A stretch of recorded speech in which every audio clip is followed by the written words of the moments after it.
Hello, everyone, and welcome to the second episode of Mana Dorks, the podcast. I'm Philip, and with me until the day of judgment is John. How are you? Guys. We have a super special guest with us today. We have Seth, the undefeated champion of the Star City Games Invitational Qualifier in Bristol, Tennessee. How are you doing, Seth? Doing pretty great, honestly. It's real exciting to be here. Thank you.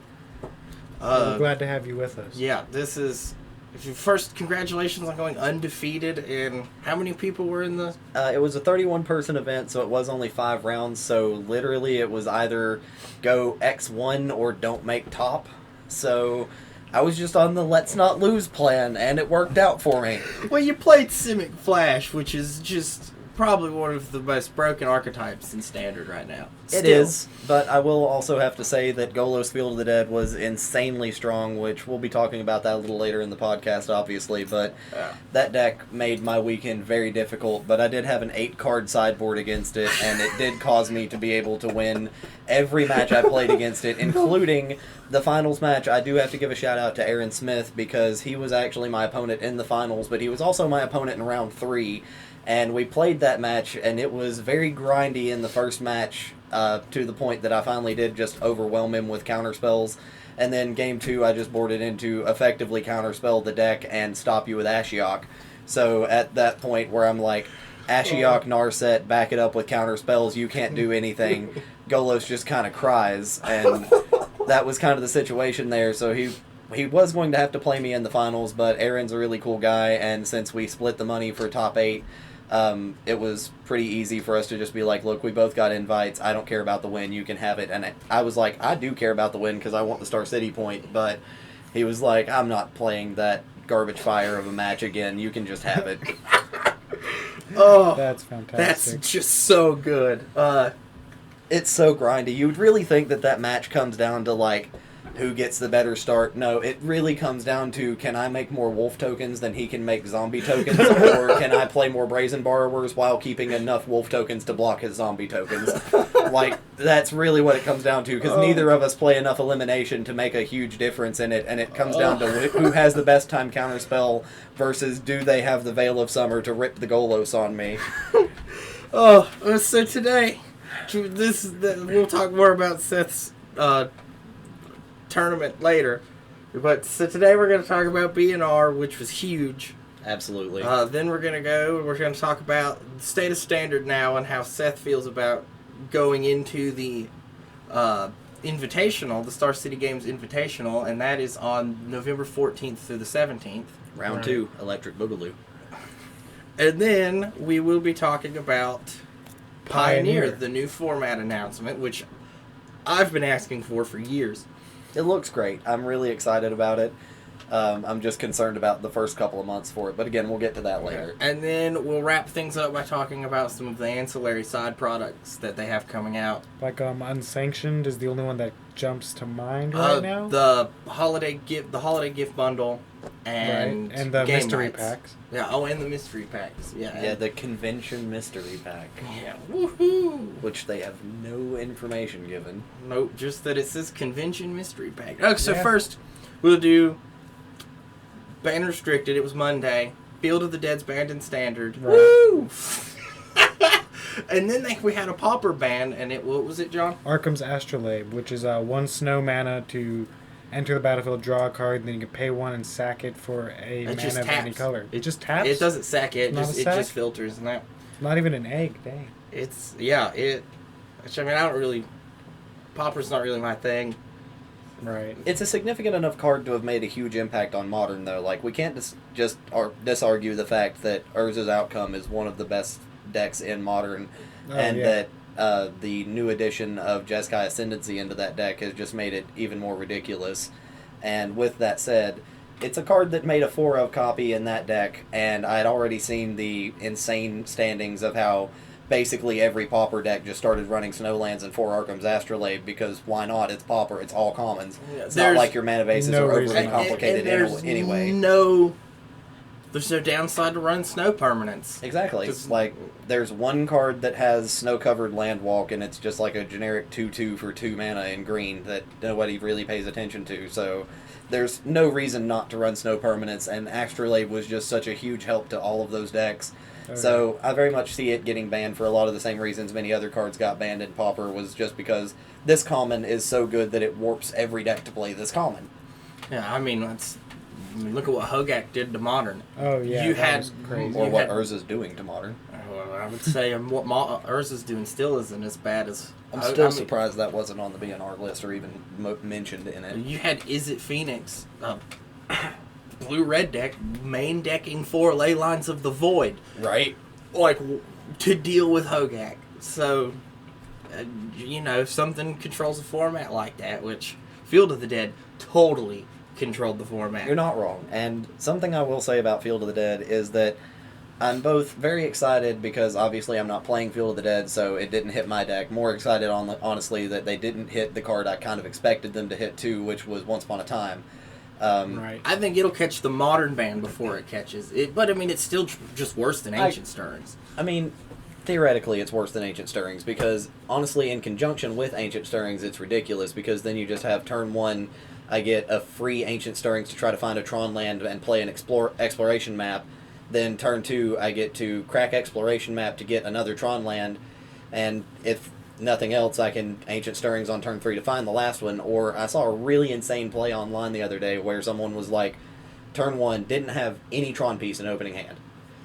And he kept the hand, and he goes, turn 1, Once Upon a Time finds Urza's Tower. Into turn 2, on turn 1 he also played Chromatic Star. And then turn 2, drew for turn, didn't draw anything that mattered, cracked the Chromatic Star for a green, which found the Urza's Power Plant, so then he played Ancient Stirrings off the green and found a mine, and I'm just like, oh, so you have natural turn 3 Tron because you played these 2 cards. Yeah, I mean, even so much as to say turn 1, play the 4, or play something that's going to enable you to Ancient Stirrings turn 1. Yeah, like that's honestly kind of what this setup was. Is it's and then you just before you play your mana rock on turn 1, so that you have your green on turn 2, you get to Once Upon a Time because free spells are a thing. Yeah. And one of the bigger things that people miss about Once Upon a Time is something that I realized a long time ago. I've been playing this game a long time. I started back in 1999 with Mercadian Masks when I was just 7 years old. Like I learned from Jesse, who I know you've met in the past. My Uncle Jesse taught me back with what was the not Cold Snap, but the first Snow land set, Ice Age. Yeah. So Ice Age starter decks was my first introduction to Magic. And then I started playing in Invasion, and that's where I started collecting. But along that time, a card called Land Grant came out, which caused a problem in Standard for at least my local shop, because we kind of were a little lenient on mulligans. And where we were kind of like, if you have a no land or one land hand, you can just free mulligan. Because that was, it's early 2000s. There's not huge tournament scenes around here. It's just something we did for fun. So we were kind of lenient on mulligans for that.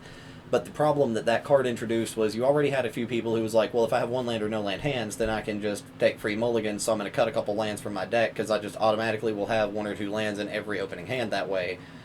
But then with Land Grant, you wound up with a bigger problem where they cut a couple more lands, so they were abusing the free mulligans, so we had to do away with that. But even still, Land Grant did give you the, I don't have a land in my opening hand, I can find one, because what Land Grant done was 1 green for a sorcery, search your library for a basic land card, put it in your hand. If you have no lands in hand, you may reveal your hand. If you do, you may cast Land Grant without paying its mana cost.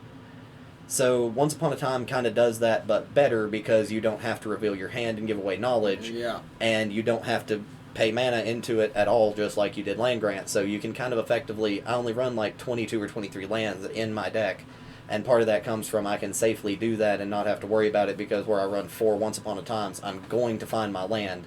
And I was really afraid that Once Upon a Time was going to take a banning, because one of the notes on Jace the Mind Sculptor's banning was that he put like 28 copies of a possible 32 in the top 8 of an event. Mm-hmm. And the only deck that wasn't running 4 copies of Mind Sculptor at that time was an Azorus, or not Azorus, but Boros deck that was just Boros Fires, where it just tried to burn you out with like quick landfall creatures. And that's the only deck that didn't play Mind Sculptor. So that was one of their big reasons for banning Mind Sculptor, was he's in every deck. Yeah. Well, if you look at the same results from the Pro Tour right after the banning, there were 26 copies of Once Upon a Time, both in that event and 26 or more copies in the Star City Invitational, or not Invitational, but Open that weekend. And I was like, you've got 2 tournaments where there are 24 or more, meaning that 6+ decks are running at least 4 copies of this card. Mm-hmm. That's kind of enough to make a huge statement on the format alone and on that card's power. But it just grabs... It's a creature or land out of your top 5. Yeah, and then it puts them on bottom. I mean, so but I think if it... pretty good, especially with as far as it digs on turn 1. Yeah, I mean, if it put them in the graveyard, I could see it definitely catching a band. Yeah. Yeah, I mean, that would be insane, because then you just set up so many other things, and again, with Pioneer, that's going to set up insane stuff with some of our favorite cards, like Deathrite Shaman. But we already have that with Grizzly Spectacle. Oh, God, I'm looking forward to that part of this talk.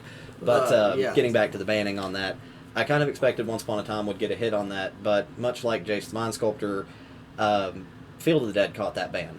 And I brought up Jace the Mind Sculptor on this because I feel that Field of the Dead and Jace the Mind Sculptor were both victims of bad circumstance, where neither card was powerful enough, in my opinion, to get banned. Mm-hmm. But we wound up in a standard format where there weren't enough answers for the cards, so that caused them to be banned. There's no good. There's, 2 land destruction spells in standard, and they're both bad. We have, there's 2 red ones that I can think of. I know Demolish is still legal, and there's one that's like destroy a land and the creatures can't block, Seismic Shudder, I think. Yeah, and they're both red. And you have Assassin's Trophy.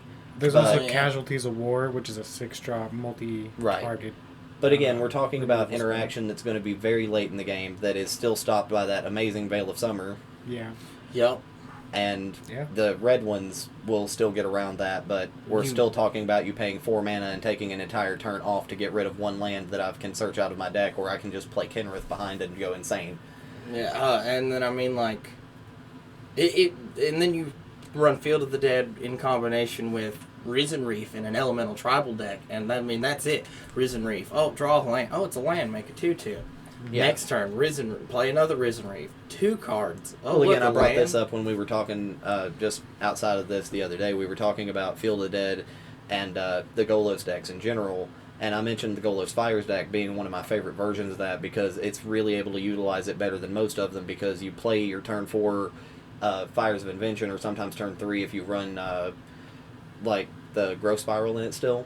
And turn 3 Fires of Invention that still plays a Circuitous Route and goes and gets you 2 lands, setting you up for 7 mana on turn 5 or turn 4 is insane. And one of the best plays I've seen with that was on turn 4, so not even going above curve. The guy went Fires into Circuitous Route into the next turn, Golos, go get Field of the Dead, Circuitous Route, followed up with Fabled Passage. The following turn was the game, because he's like, I've got 4 zombie tokens now. Next turn, Fabled Passage, fetch Fabled Passage, made a bunch more tokens, played a new Golos, used Golos to go get another Field of the Dead before fetching the Fabled Passage. So now all of them make 3 tokens, because he had 1 he played, he got 1 off the first Golos and had another one in play. We're only talking turn 6 here, I'm going to note that. Wow. And so on turn 6, he does Golos, gets Field of the Dead, plays land, fetches land, gets 6 zombie tokens, plays Kenrith, pays a red, gives everything haste, and swings for game. Wow. Because you just have all this land in play that, since you have fires, you don't have to use for anything, and that's what made Kenrith amazing. And you also can use Castle Vantress to just set up your draws to be infinitely amazing with Fires of Invention. And that, along with Field of the Dead, became really a problem, because that deck without Field of the Dead is threatening and scary all alone. When you add in a land that says every time I get a land, I get 1 to 3 zombie tokens on average, and then follow that up with things that interact with those zombie tokens, and the fact that there's nothing that interacts with Field of the Dead in the format, just like there was nothing that interacted with Jace the Mind Sculptor at the time he got banned, because we had the rotation of Lorwyn rotating out, which lost us Unmake, Oblivion Ring, Unmake, and several other things that could kind of deal with him. And then when we went into the Shards of Alara half of it, you had Blightning and Bloodbraid Elf. Bloodbraid Elf into Blightning was your best way to deal with him, because there was just no Pithing Needle that could shut off the ability. There was no destroy target art. This was a time before we had destroy target planeswalker cards. So it was just destroy target permanent effects, and there wasn't a lot of that, and there was no exile target permanent effect because we just lost that in Oblivion Ring. So we wound up with a format where Jace the Mind Sculptor was the best enabler with no answer to him. And that's kind of what happened with Field of the Dead, is we wound up in a format where I really don't think the Scapeshift deck was ever a problem because there was ways to deal with it. Yeah. You had Field of Ruin, you had Alpine Moon, you had Blood Sun. Me personally, through that Golos winter, I'm going to call it the 3 months of Golos that we had before we, or not Golos, but Field of the Dead, that we had before the rotation where we had Scapeshift into Field of the Dead, I played Simic Nexus. Or not Simic Nexus, Temur Nexus, and I played main deck Blood Sun, which just automatically shut that deck down. Yeah. Like, you're talking the best deck in the format that everybody's complaining about, and I just happened to have the answer in the deck I was playing without even trying. Because I remember the first time I played against the deck, I just resolved Blood Sun, and my opponent read it, and I was like, yeah, that's kind of game for you, ain't it? He's like, I really need to draw another win condition not named Field of the Dead. So, do you think Field of the Dead would have survived the ban if it had been a legendary land? I do, because having played against Field of the Dead many a time, I faced it 4 times in the Invitational Qualifier that I won. That card is not broken as a legendary card whatsoever. No. Like, making 1 token every time you play a land, or every time you even the Circuitous Route, where you go get 2 lands, making 2 tokens, I can deal with that. It's not really that big of a problem. They're only 2/2, so the fact that there's 1 or 2 coming out at a time, never an issue. I mentioned earlier when playing the Simic Ramp and Simic Flash matchups, it's a really grindy matchup because it doesn't necessarily come down to who has the better answers. It comes down to how many tokens can I make versus how many tokens can you make, because my Simic Flash deck, I make my tokens off of the Wolf that says every turn that I don't play something, I make a 2/2 who's a 3/3 because of him. Night Pack Ambusher? Yeah, that one. And then they've got Field of the Dead. Well, my Night Pack Ambusher makes a guaranteed 1 every turn. And where I play counter spells, I can kind of make sure that you only have 1, maybe 2 land drops a turn. Yeah. So if I resolve 2 wolves, I can easily outpace you on your tokens unless you can get down to Field of the Deads. So if it was legendary, you can't outpace me. And I never wound up with an issue where I was getting outpaced by the Golos Field of the Dead decks until they got the 3rd Field of the Dead. Because that was even something that I mentioned, was that I kind of wish Wizards had looked at like a restricted list rather than just a banned list for Standard. That's something that I think about too, is a restricted list in Standard. Because while I know that makes it more complicated and they're trying to be more user-friendly overall, and like that does make like programming in Arena a little more difficult, I would imagine. Having a restricted Field of the Dead, I think if you just restrict Field of the Dead to 2, it's not overburdening and not overpowering to the format. But it is still strong enough to very much highly compete. Like, it's not going to just die. It's not going to roll over and die. And it is still going to make some of those very powerful Golos decks overpowered anyway, but not to a point that it's unbeatable. I mean, if you restrict it, all you really do on MTGO and in Arena is just make it legendary. I mean, it'd be way easier to just code it legendary and then in paper just have it restricted. Yeah, and honestly, again, I think that you have a good point there. If they just made Field of the Dead legendary, it would still very much see play. The same Golos decks would still be doing a lot with it. They just wouldn't be doing as much with it because you wouldn't be able to make as many insane tokens. And there's what? 1 board wipe in Standard that's not, Casualties of War, which is like an 8-drop? 6. 6 drop. 6? Yeah. There's Time Wipe, there's Kaya's Wrath. Time Wipe. There's Planar Cleansing, Ritual of Soot, and Cry of the Carnarium. And then the Realm Tear Giant. Yeah. Realm Cloak Giant. He's really good. Yeah. Yeah, and that kind of leads us into the state of Standard, I feel, because I really feel Field of the Dead was a card that, as much as I hate to say it, it needed to be banned.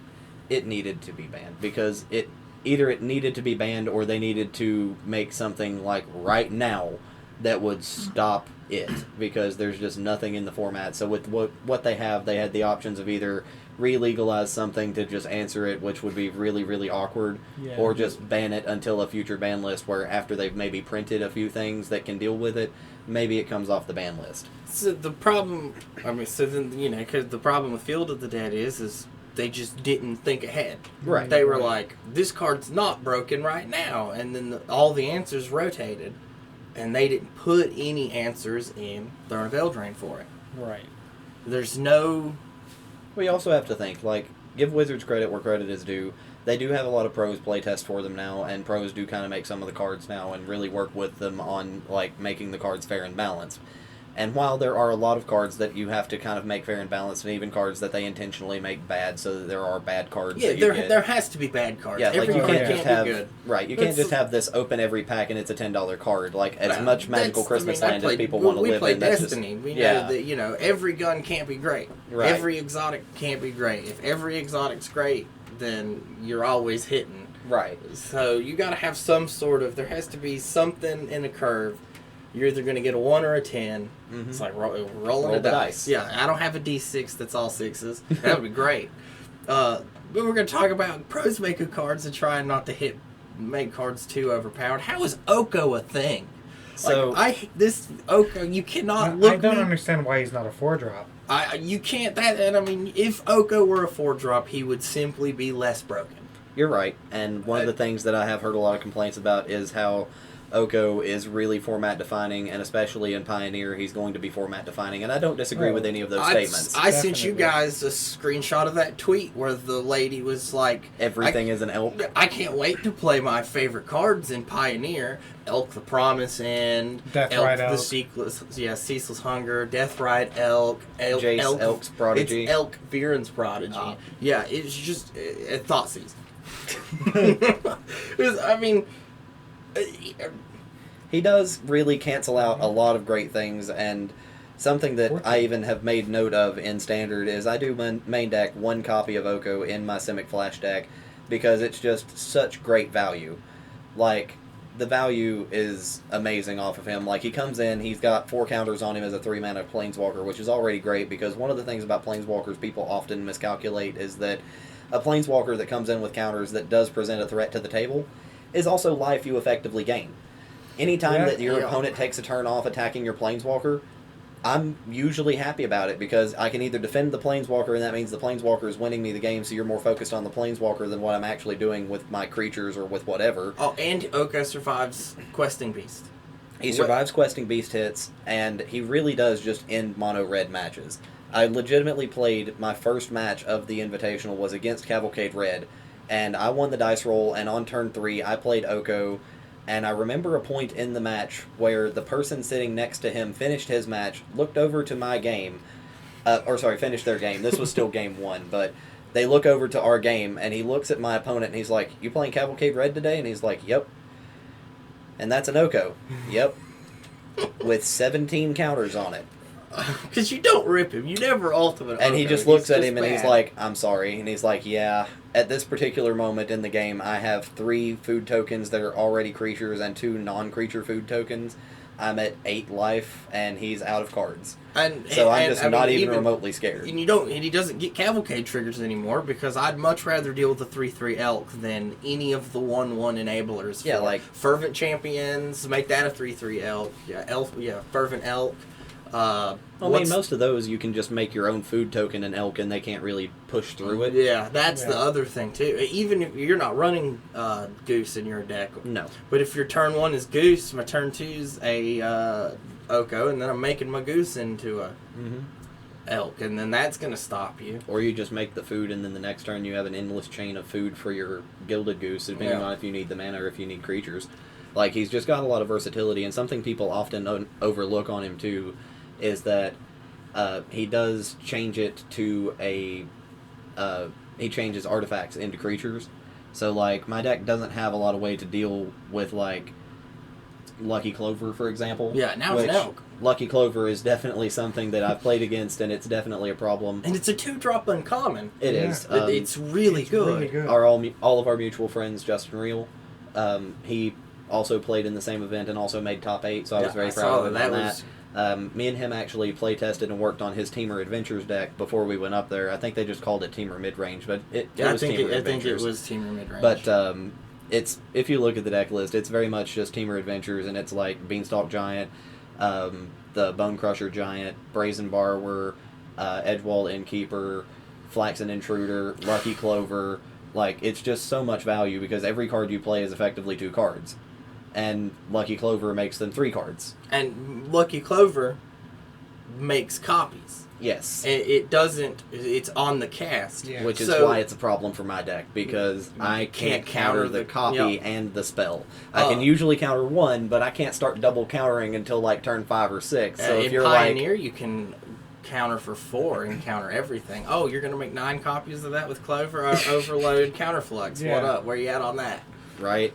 But we don't have anything like that in Simic Flash, so it really creates the problem that I have to deal with that card very early on, because like, just playtesting against Justin, it was really frustrating to be like, turn 1 Edgewall Innkeeper on the play, then turn 2 Lucky Clover, and I'm sitting here like, turn 1 Temple of Mystery, turn 2 hold up a counterspell or a Brownborn Cutthroat, but if I don't have the counterspell for the Lucky Clover, then I'm already in a bad spot. If I do have the counterspell for the Lucky Clover, and he just follows up by continuing to play another creature with the Edgewall Innkeeper in play, he just garners more value because I don't have an answer for Innkeeper. And you know, there's the guy that adventures for 1 green to make 1 mana of any kind. Rosethorn Acolyte. Yeah, so now he, with Lucky Clover, he makes 2 for 1, which, so he's a 1-drop Manamorphose. Right. He just doesn't draw the card. Yeah. And if you've got Innkeeper... technically, he always draws a creature card. That's the thing about Adventure. You're always drawing something. That is a thing. So then you just cast him for 1, and then you have another, or you just leave him on the Adventure, and you have 2 mana to do. What's the guy that? Oh no, Beanstalk Giant Adventures for 3 to go get a land. Yeah, but even that was honestly really devastating. For me to be already on the behind tempo, where it's like, I had a match where I played against him and I had double Temple, but I had to keep the hand because I'd already mulled the 6. And I go turn 1 Temple, my turn 2 draw was not a land, so I'm like turn 2 Temple, and he just rams down the turn 1 Edgewall Innkeeper and turn 2 Lucky Clover, and I'm like, that's bad for me. So I draw for turn, I play my land, and I'm sitting on like Counterspell, Brazen Borrower, and at this point I'm like, do I Brazen Borrow on my turn to give him back the Lucky Clover, or do I hold the Counterspell to hope he doesn't have, anything else to make this even worse? You clearly Brazen Borrower the Clover back. You sorcery speed, you have to sorcery speed bounce it. You have to. I mean, yeah, and in playtest we did. And I still don't know that was the right play, and the reason for that is because on his next turn, that turned into Edgewall Innkeeper and the Lucky Clover back. And so my next turn, I still don't have a way to deal with Innkeeper. I still don't really have an answer for the Lucky Clover, and I'm just sitting on a hand with like some flash guys and counter spells, so like if he ever attacked with Innkeeper I could kill it, but they just don't. It just sits back and draws them cards. And so his next turn was he played the Beanstalk Giant and adventured.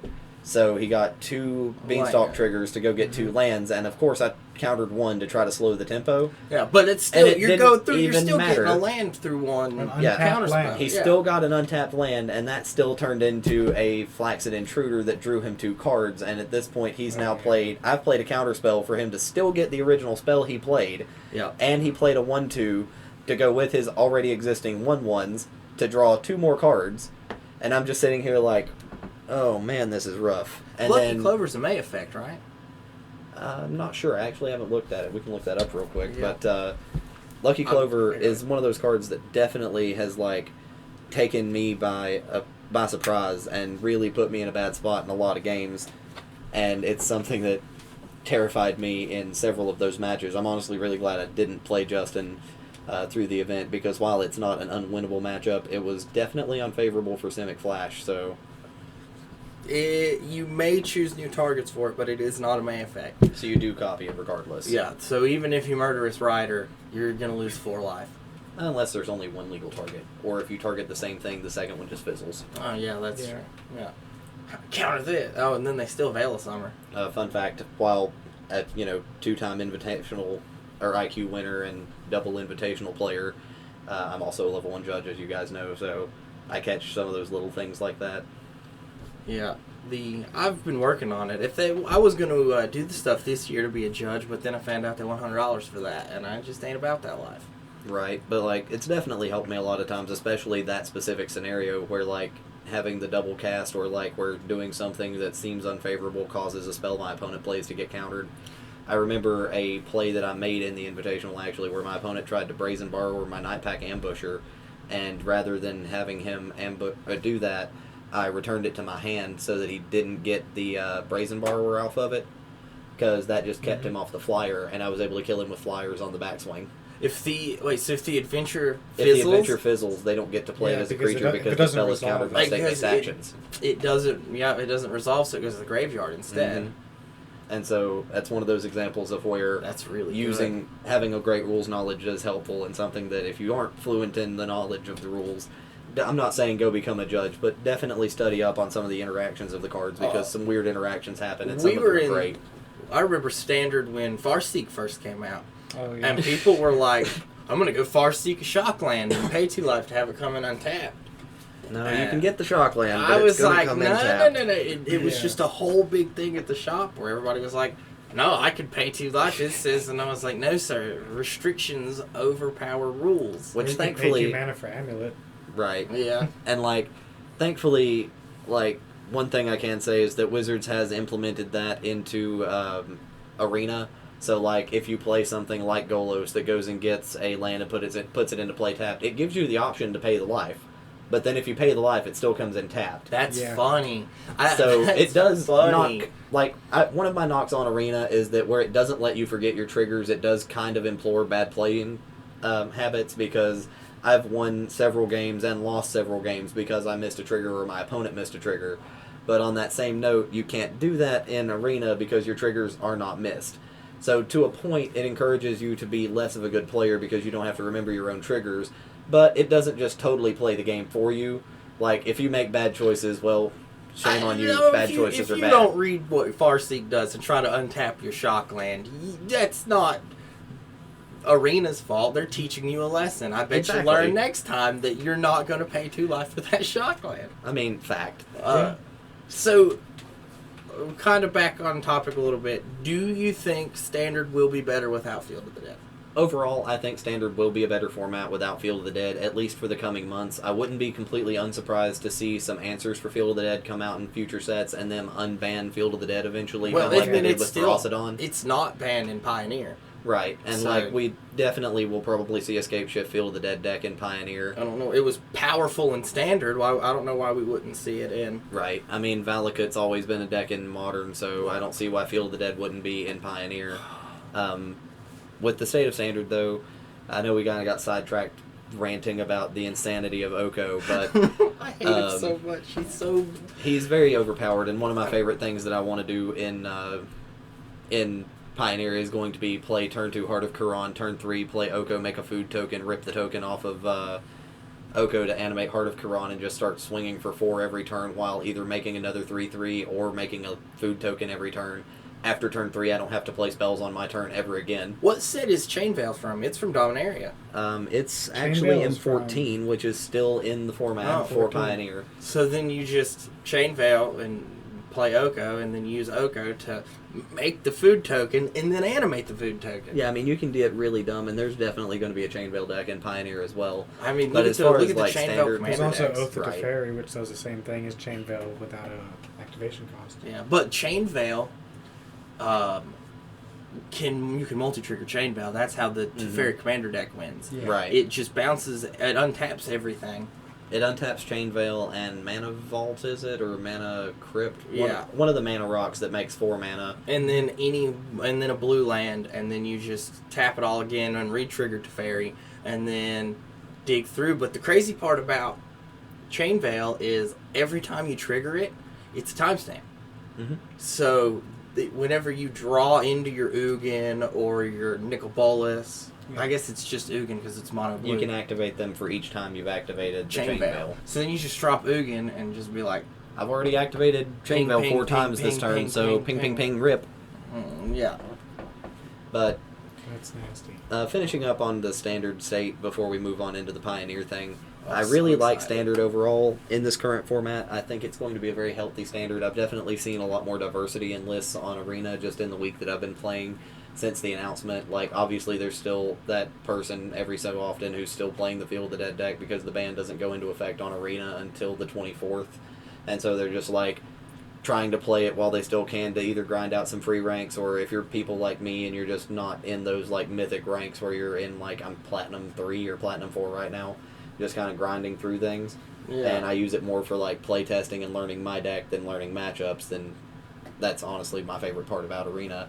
But if you're like me and you run into that guy who's just like, oh, I'm still playing Field of the Dead, you're just like, oh, there's this concede button in the top corner because you're a waste of my time to keep playing against, which in their defense is a great way to kind of grind through some of the Arena stuff because if you know there's going to be those players who, like me, are just going to see Field of the Dead and be like, it's a waste of my time to practice against this, then you get some free wins and you can just kind of get easy Mythic that way, but still not something I think is overly great. I'm running, I've got Mono Red Cavalcade.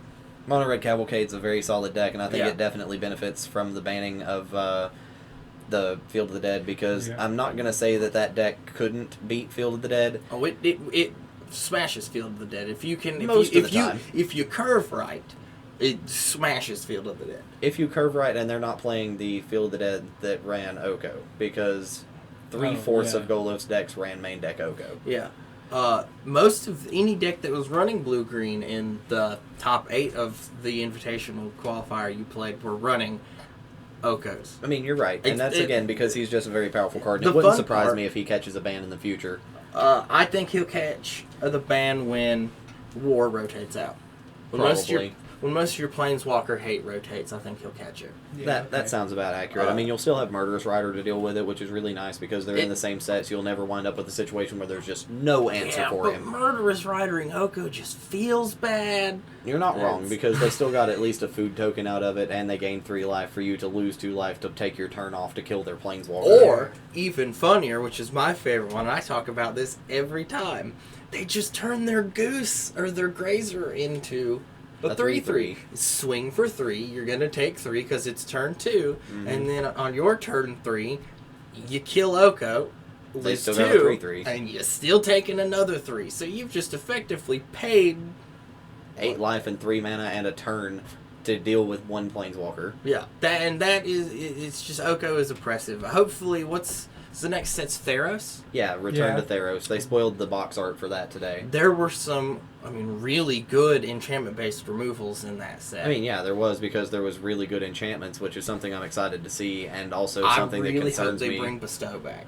I want them to bring Bestow back, but I also want to see, how dangerous All That Glitters is before they do that, because if they bring back a bunch of enchantments and Bestow with All That Glitters being effectively cranial plating and ethereal armor having a baby, I just don't want to live in that world.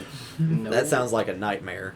And hopefully Devotion with Smothering Tithe still in standard too. Oh, don't even talk to me about that. Smothering Tithe is the best card ever printed. Yeah, that's why it has negative copies in the top. But that said, finishing the state of standard, I think that moving forward, the adventure decks are going to be really solid. I don't think Golos is dead. Don't think that that's going to just disappear, because Golos with Fires is still amazing, because just being able to ramp up, and I've just this week just kind of been messing around. I built a 4-color Golos deck that doesn't run Field of the Dead, and it's just really oppressive to be ramp up to Golos on turn 5, and then on turn 6 activate Golos to play my top 3 cards. And I'm running a very artifact heavy set with that. I may or may not bring a deck list for you guys at another time, but it's very artifact heavy and plays Tezzeret. So by playing Tezzeret, you can play free Golos and free Karn, and then wish for stuff with Karn out of your sideboard, and then play all of the things for free. And then to go with that, you have Golos activating for 8 mana or 7 mana to just let you play the top 3 cards of your deck. And things get really ridiculous on that. And I'm not going to lie about it, I am playing Esper on this, and green. It's like I said, it's really weird because it's Golos, so you're already kind of 5-color, but red is just something I didn't add to the deck at all. There's literally 2 red lands just to trigger Golos, and he grabs one of them almost every time, because he's played Golos, let's go find a red temple and put it in play. But the other cool part about the deck that I built there is it has Karn and Teferi to let you use Wishclaw Talisman to insane levels of use. And that's something that I don't think you could have really done with Field of the Dead being in the decks, because by having Field of the Deck running around, that's still a little bit slow, because they're just going to overwhelm you. Even if you can just wish for board clears all the time and your opponent can't really do anything with the Wishclaw Talisman you gave them, you still run out of board clears before they run out of lands. Yeah. And so I'm really glad Field of the Dead is gone, but I think that deck is going to be something, or definitely another version of Golos is still going to be out there. I feel Grixis Fires is going to be a really solid deck because just the ability to be like turn 4 Fires, turn 5 Nicol Bolas and a draw spell into turn 6 Chandra Liliana.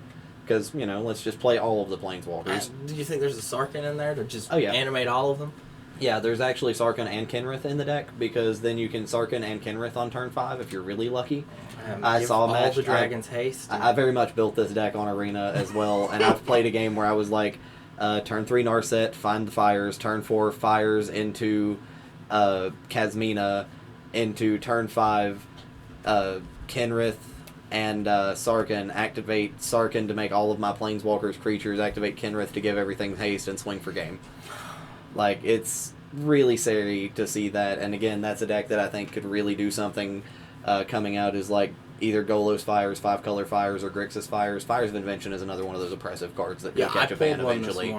I don't think it will because of all the limitations. I think Fires It is a very fair card. Like, I play against it. And it does say cast, so even if I counter one of your free spells, you still only get one more. Right, and that's part of why I don't mind playing against it with the Simic Flash deck. I actually played against it in the normal rounds and in the first round of top 8, and it was the same opponent. The guy that came in 8th was Grixis Fires. Yeah, I actually had to play him first round of top 8, and I'd already played him earlier in the tournament. We played round 4, and where it was only 5 rounds, we couldn't really double draw, so we played it out, and it was really, really sad because I really felt bad playing against the kid, because everything he does is on his turn, and he's limited to 2 spells every turn, where I don't have any limitations, and I play everything on his turn anyway. He's playing He's playing a very non-interactive deck. I'm playing a hyper-interactive deck, and it just works very badly for him. He did get one of the games in top 8. He got game 1, and then in games 2 and 3 after sideboard, I just had so many answers, because after that he has to board in like more elimination to kind of deal with my stuff, and I just bring in Veil of Summer, and it just makes it an even worse matchup for him. Could you make a Fires deck and board out all 4 copies of Fires and board in something else to replace it and change the whole tempo of the deck? That's something that I like about the Grixis Fires deck, is you can kind of do that, because it kind of plays like just Grixis Planeswalkers, so you can more or less board out Fires of Invention if you really just wanted to go for a slow game, and board in like some counter spells and some control spells. More of a mid-range control, yeah. Yeah, like it already runs, regardless of whether you're running that stuff already. You're already running Thought Erasures in the main deck, so that already gives you kind of that control aspect. It runs Royal Scions, it runs Kasmina, it runs Narset, and like Nicol Bolas and Sarkhan, and then on the very, very top end you run like 2 copies of Liliana, 2 copies of Chandra. Like, it's a very, very Planeswalker heavy deck, and it's honestly a really solid deck. And don't count out Fae of Wishes as part of that deck as well, because being able to go turn 4 Fires of Invention into the same turn Fae of Wishes for my turn 5 to be perfect. Mm-hmm. Yeah. Okay, so now we move forward to Pioneer, which is just the most exciting thing that Wizards has announced in a long time. It's pretty much like Modern. It's everything from Return to Ravnica going forward.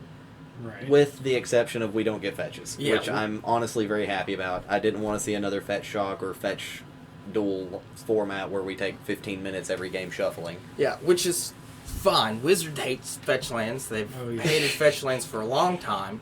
I really like just banning fetch lands really lowers the price point of entry into the format anyway.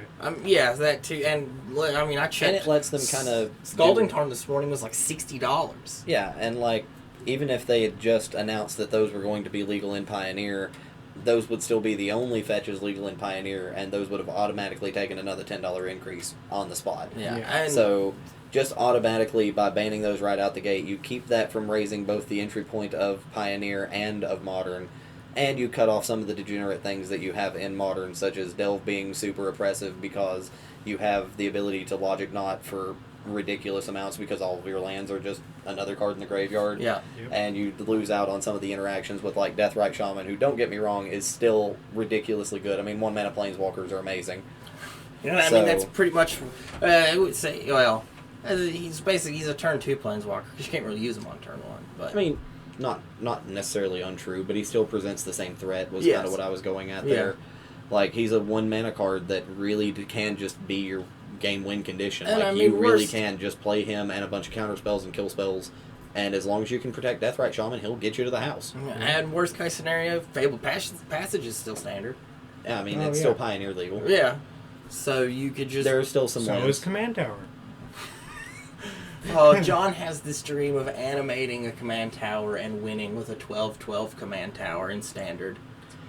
I mean, when you mentioned the idea of making Field of the Dead legendary, I already started thinking at that point of, wonder if I could use Field of the Dead in standard with Nissa at that point and then copy it with Spark Double and it'd be just as ridiculous. But then I got to thinking about how insane you would have to be to do some stupid stuff like that. I mean, look at how many resources you're putting into doing that. And it's just look at people who run Helm of the Host and Gideon Blackblade. It's just make Gideon a creature and make infinite non-legendary Gideons. Gideon Blackblade's already a creature on your turn. Exactly, so you don't have to waste his ability to animate him. Fact. And then you just Gideon's a creature. Now he's got Helm of the Host. And now one Gideon can buff the other. And then that one can buff the first one. Yeah, well, except for on next turn, because Gideon's buff will die. He won't. The one that enters won't get the buff because you can't, unless you have something that lets you. In Pioneer, can you Planeswalker at instant speed? No, that's Chain just Veil?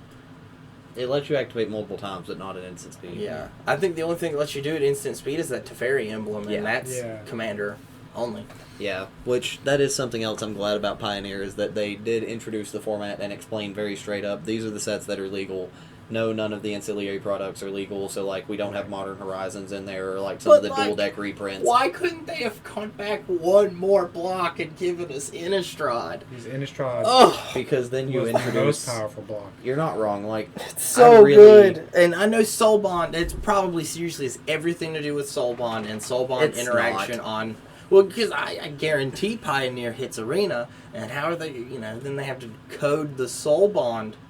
I mean, coding Soul Bond wouldn't be overly complicated. Like, it's still an enters the battlefield trigger, so you just kind of, it wouldn't be too hard to code it. No. My ex-wife was a computer programmer, so I know a little bit about programming. It would take a while, but it wouldn't be anything more than what most of the new stuff's going to do. The bigger problem with going all the way back to Innistrad was then you introduce even more degenerate things, like going back to original Innistrad. You're going to then add in Gristlebrand, Avacyn, and worst of all, something that very recently got printed, or got banned, Faithless Looting.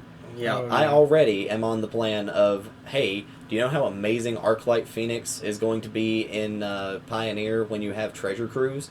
Now imagine if you had Treasure Cruise and Faithless Looting.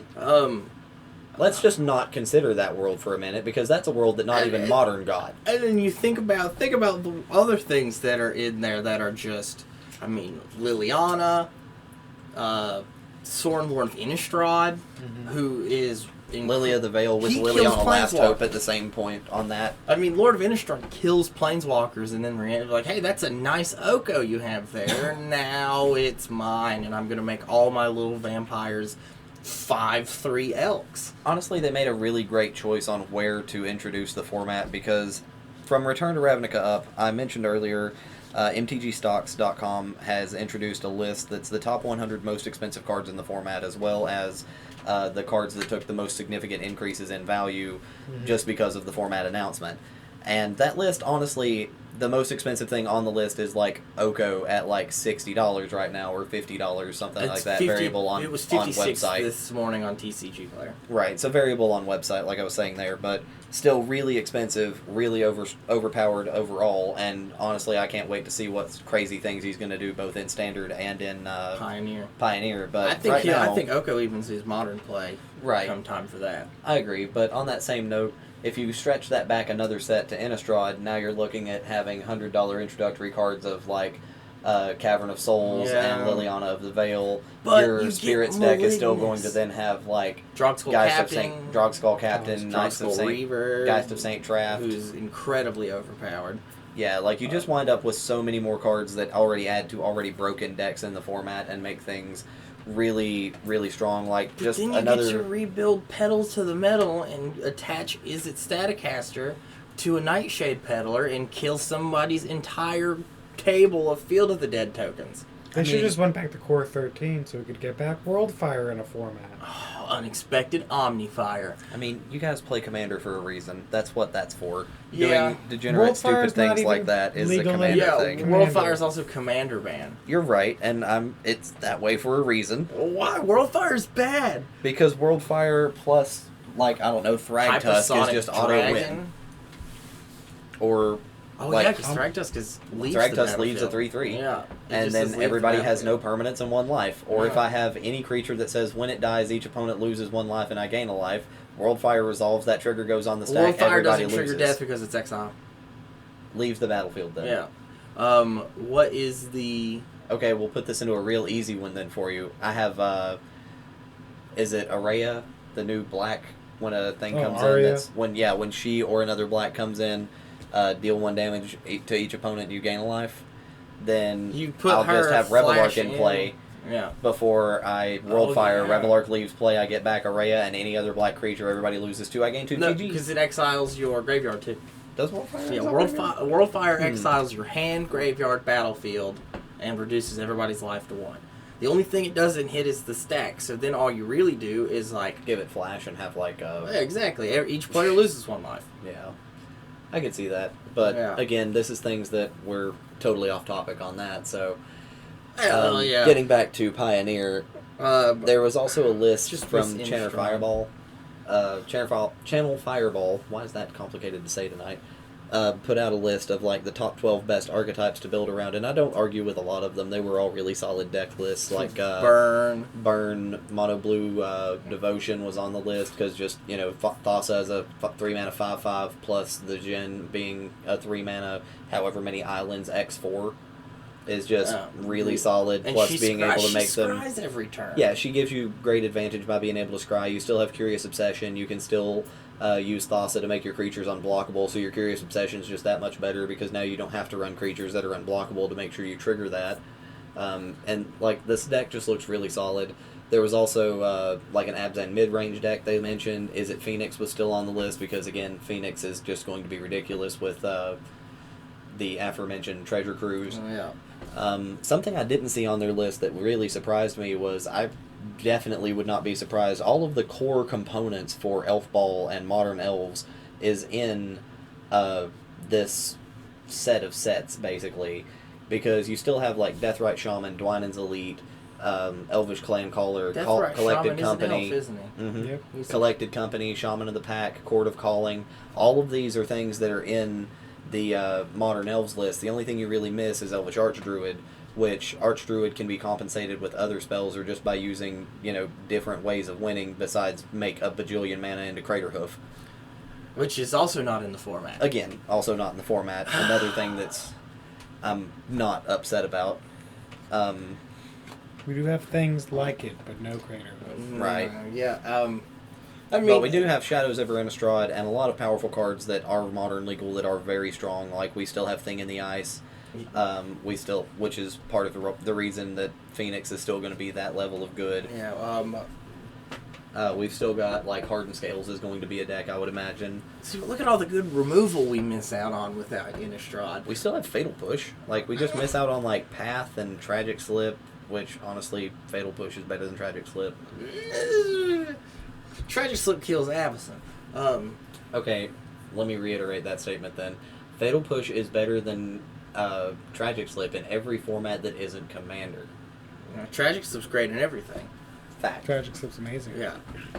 But even then, Tragic Slip won't be as good without fetches.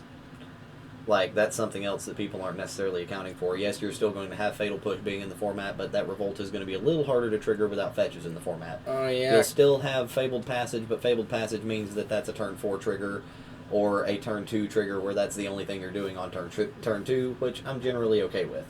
But with... there's Victim of Night is also in Innistrad. Yeah. There's just all kinds of fantastic removal. But we have equally as much good removal from Return to Ravnica up. There's the blue 1-drop enchantment, Curse of the Skirt Stag. Target creature, enchanted creature gets -13, -0. But again, Innistrad had a lot of things that I don't think is good for a format where they intentionally were trying to keep the price point way down. Yeah. Innistrad had entirely too many cards that, between Innistrad and Avacyn Restored, were above the price point that they really wanted most of the cards to be. Like, it seems like $50 was kind of their cap, because, like, Jace Vryn's Prodigy is about $50, Oko is a little over $50, and everything else in the format is, like, $40 and under.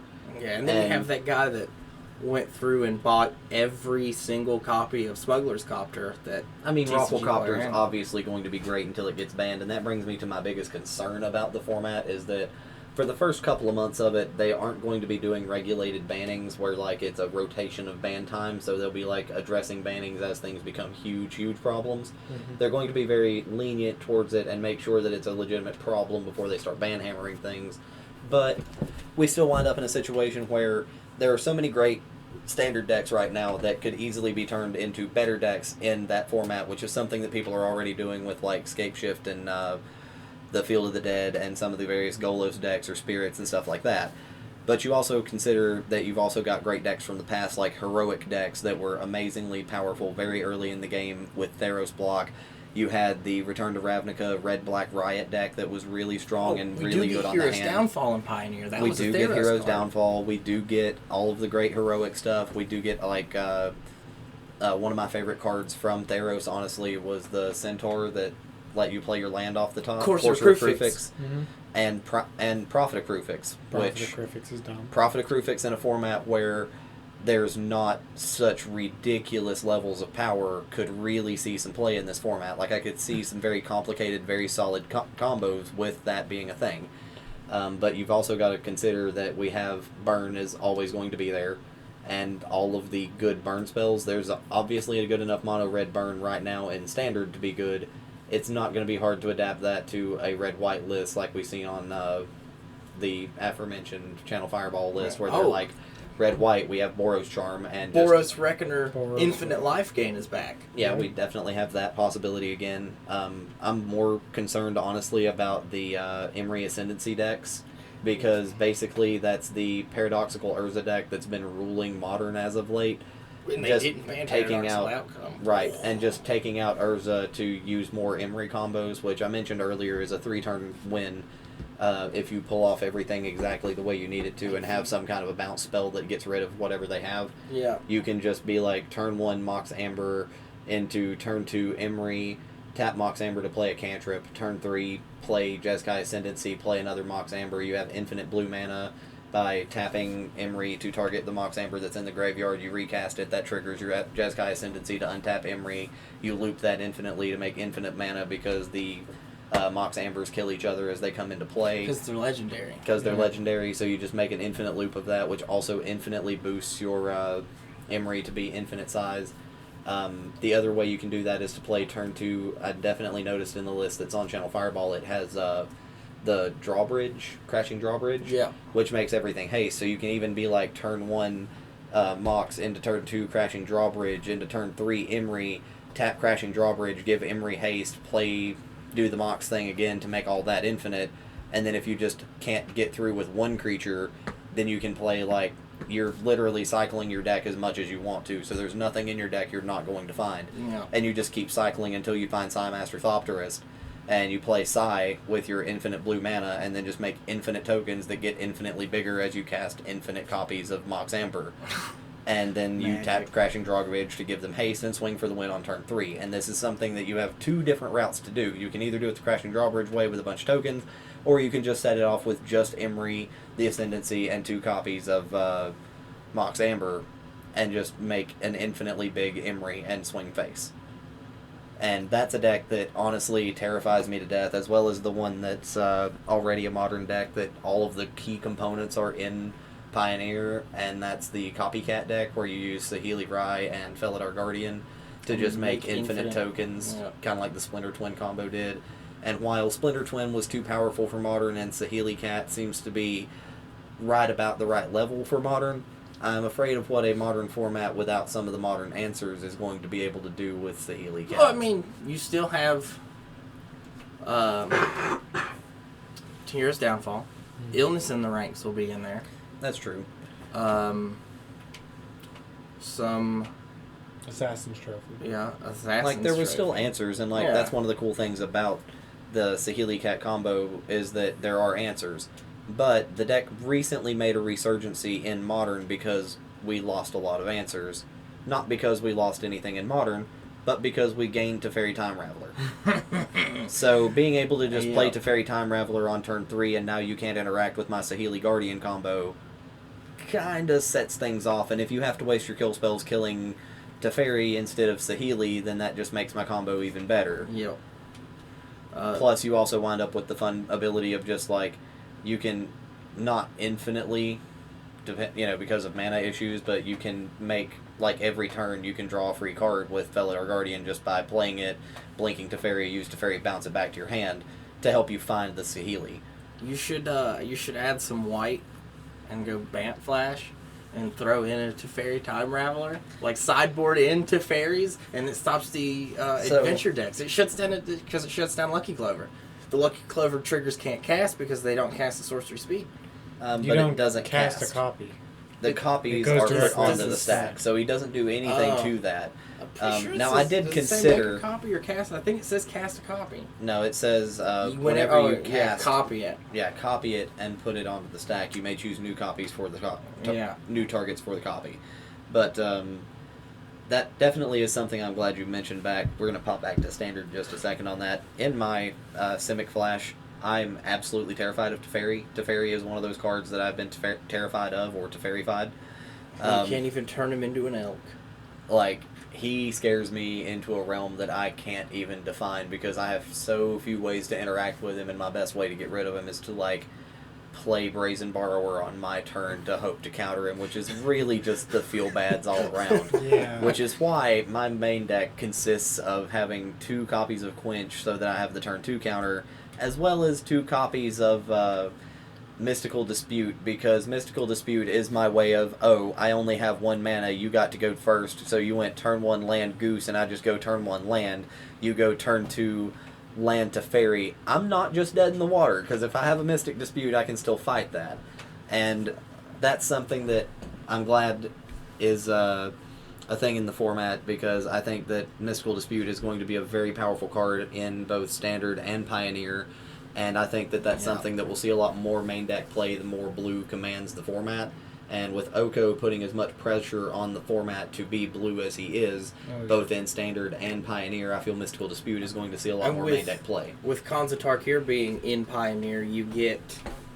like Dragon Lord Ojutai and Ojutai's command. We also have Jace Vryn's Prodigy is going to be amazing. Everything's wedge anyway. Mm-hmm. So, all of those, your 3-color stuff is going to be... Yeah, and like, that's one of those cards that in Standard I feel is really powerful, just like Veil of Summer is really powerful and is going to put up huge numbers in both Standard and Pioneer and probably other formats outside of that. And it's honestly one of those formats where, again, a lot of Standard decks are going to be able to kind of convert. Like, there's definitely going to be a Simic Flash deck that's going to be just as good in Pioneer as it is in... Mystical Dispute is really good in Commander now with Painter Servant unbanned. True. Oh, yeah. Yeah, everything is now blue. Yeah, and it's just a 1-mana blue counter spell as long as they don't have 3 mana, so... Yeah.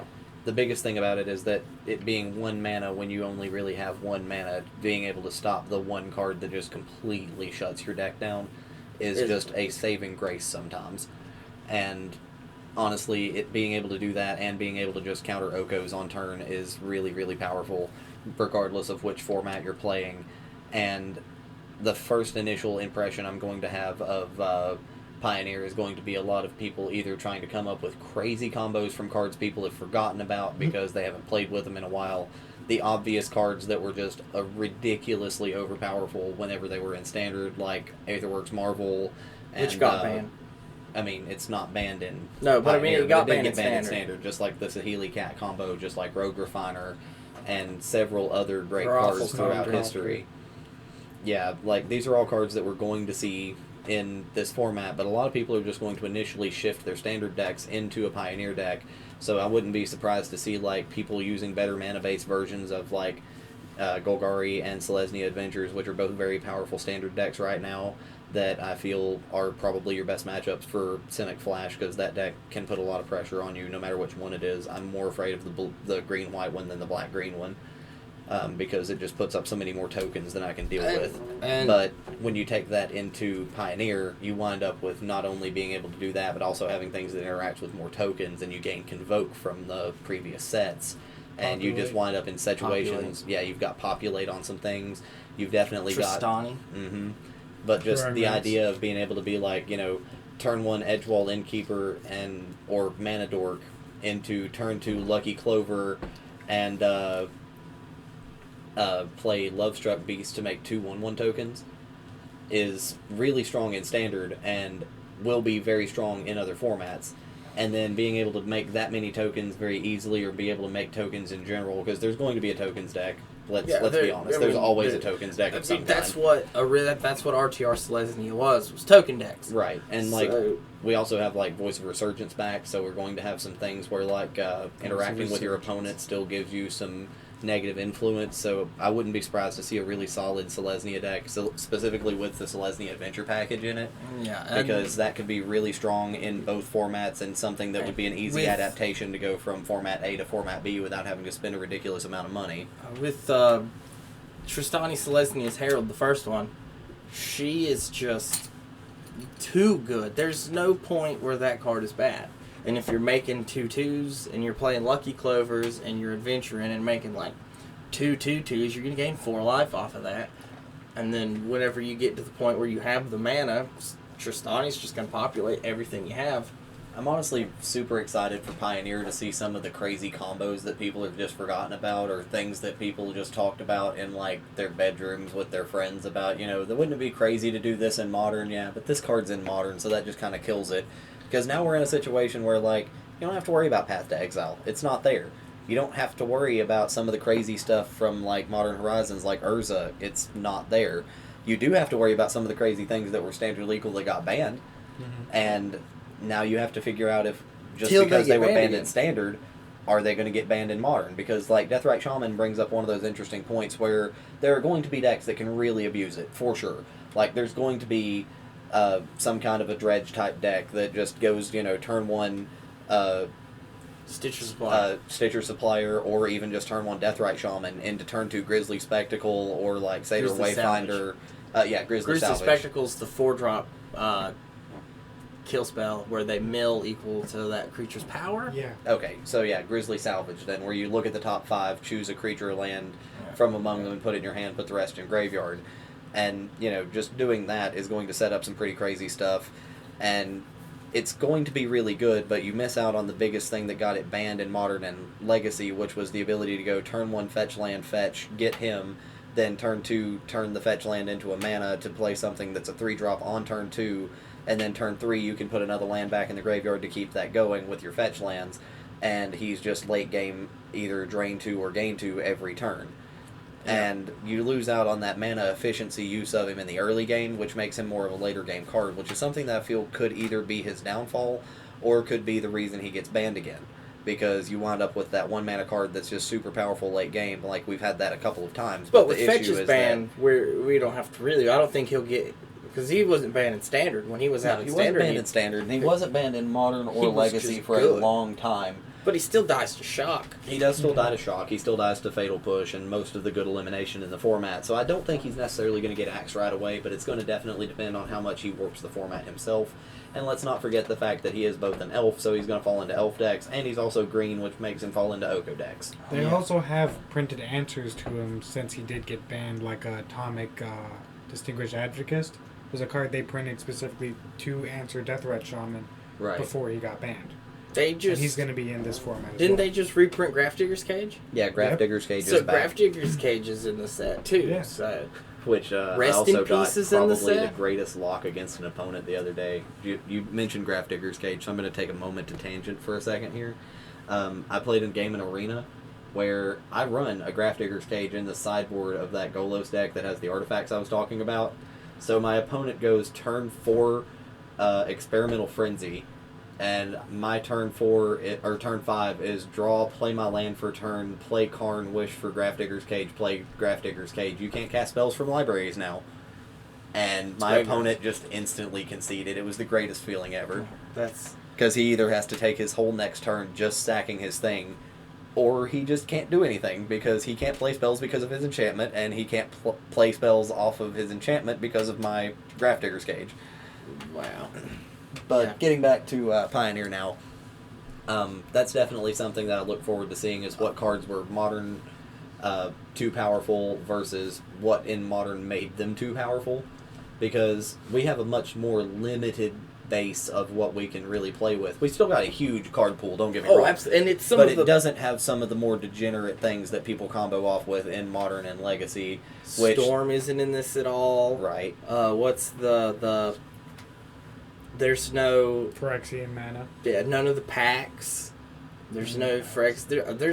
There's one free spell in this. At least once upon a time. Yeah, I mean, you have a ton of like free artifacts, which again brings me back to the Paradoxical deck, because you literally take the Urza's Paradoxical Outcome, none of the traps, and just replace certain cards, and boom, you've got that same deck, but in a format where there's way less answers for it. Yeah. So that one I think is going to hit the axe pretty quick. Something out of that will get hit. There's no landfall. Yeah, I didn't think about that, but you're right on that. Wow. Can we have a format that goes back to Zendikar? My favorite card in the format was like Lotus Cobra. Was there no Yeah, or just reprint No, Lotus there was Cobra. Awaken and Yeah, there was a Battle return. for Yeah. But no, they didn't. There is Battle for Zendikar, so there's some fun cards that you get to play with. Yeah. What is it? Thought Not Elk. Reality Elk. You do get some of the Eldrazi's. You also get like Gideon Ally of Zendikar was really solid, both for control and aggressive decks. You're going to also wind up with, I'm sure there will be very many decks that take advantage of the creature lands that came out in that. Yeah. Like Wandering Fumarole is going to be huge in a lot of red-blue mana bases. That just because and it's a Oko can't 1/4. turn that into an elk. unless they try to block with it. Yeah, well, yeah. But even then, like Wandering Fumarole being able to kind of maintain a lot of the planeswalkers in the format will be helpful, because it can't necessarily do that to Oko unless you went first, but it's still being able to activate that and kind of deal with that. But I mean, I don't think planeswalker elimination is going to be a problem, because we are in the point, like it starts at the point where planeswalkers started to get really, really good without being broken, where they kind of figured out. Dreadbore is in the set. Yeah, like they kind of figured out where the planeswalker line was after Jace the Mind Sculptor of, you know, how powerful can we make this card without making it broken. And that's kind of where they're introducing the intro point to this format, is right after they really got planeswalkers nailed in and dialed in, and then started printing cards that dealt with planeswalkers alone and changed the any target rules. Like, a lot of that stuff is where we're at in this, and a lot of players right now are coming into a format of Standard and being like, man, I really wish I had something to do with these Standard cards, but Modern, we're talking cards that were printed in 2008 or 2003, which was, you know, 16, 18 years ago, or 15, 16 years ago, and those are really hard to come by. Like, even if you have the money for them, they're just hard to come by. Yeah. I've not had a problem finding any card from Return to Ravnica up in a long, long time. Like, most stores that you go to, like, even if you have to travel, like, 30 minutes away, you've usually got within a 30-minute drive of most places, or 45 minutes at worst, I would say, some kind of store in your local area that has a singles collection dating back that far. If you've got a local game store that's been in business for about 10 years, there's going to be Pioneer singles everywhere. Now, the problem is, though, will Pioneer's price point, if the format takes off, will its price point turn into something more similar to Modern? So that's something I definitely am glad you brought up, because I'm really glad that Pioneer became a format, because it brings up something that I've said many a time, which is don't just get rid of your cards just because they aren't good in a current format. Sometimes it's better to keep those kind of fringe play cards, or cards that were really powerful in Standard, but once they rotated out of Standard, they weren't really good anymore. Yeah, and they're like, not how good much Commander. did, say, Smuggler's Copter and Aetherworks Marvel and stuff like that tank whenever they rotated? I've seen Aetherworks Marvels and Smuggler's Copters in the dollar bins for a while. They are the guy that just bought all of those cards up on TCG Player. Smuggler's Copter was like $1.20, and Aetherworks Marvel was like, I think, $2. Yeah, and now we're talking about those both being $10 cards. Yeah, they've both just seen, overnight. 600%. But I mean, also that could be because the way TCG Player works. Well, Just from him buying 87 Smuggler's Copters could that be is the reason something you have to factor in as buyouts, but at the same time, there's going to be huge shifts up in cards, because this is a format where they're now playable, where they were not playable before. Yeah. Anytime a card becomes really playable with a real prize on the line, it definitely becomes efficient and effective to where it increases the values of these cards because now they aren't oppressive to a format, but also aren't to a point to where they're not useful in the format. Like, let's be honest, Aetherworks Marvel is a great card. It is a phenomenally well-balanced card for formats that wasn't standard. Yeah, and the only reason it was a huge problem in Standard was it got Bolus immediately. The first thing it did was get Bolus. And because there was just very little interaction with energy. You don't have ways to take away energy counters, and they printed that a little late with Solemnity. Mm-hmm. So when they finally did have answers for it, the answers weren't enough. But with the broad variety of answers we have through this format, it's definitely going to be enough to keep it in check, but without letting it get over-the-top overpowered.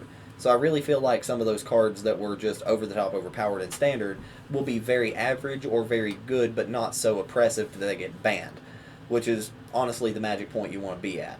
I mean, when we come back to Smuggler's Copter, it was banned before the set was printed.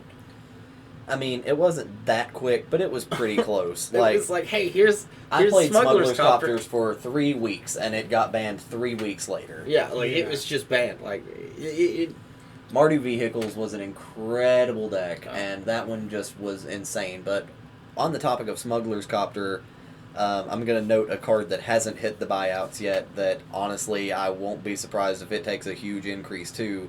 I mentioned earlier, Heart of Quran is right in that same area as Smuggler's Copter, and with Oko being as big as he is, you don't lose your loyalty counter on Oko just by plussing him and minusing to get the 4/4 off of Heart of Quran.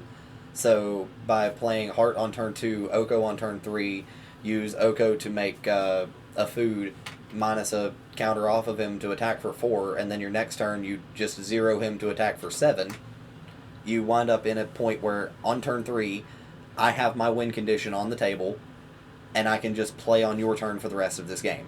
I can counterspell into Oblivion, bounce your stuff back to your hand, and I don't have to play anything else to win this game. You'll have, and I really Pioneer think Heart of Quran, O-Ring.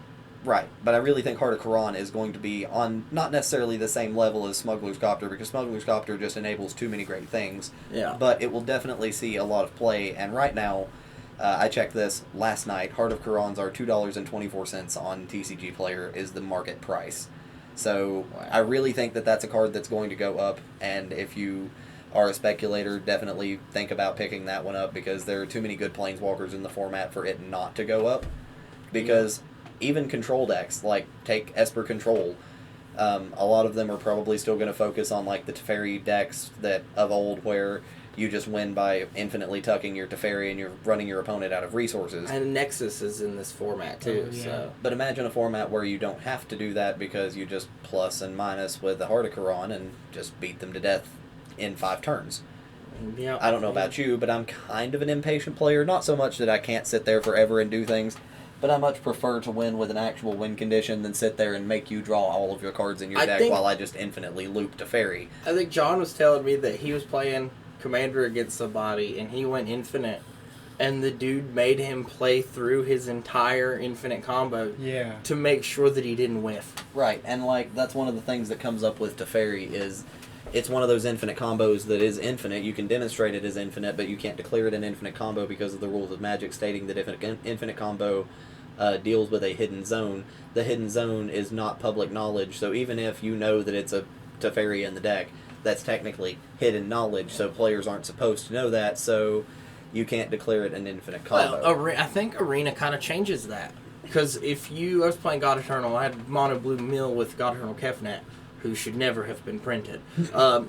Another great card that's going to be great. When all of the God Eternal cycles state, when they die, you may choose to put them third from the top. Mm-hmm. Well, in Arena, it gives you the little red eye and has the Kefnet face up on the deck.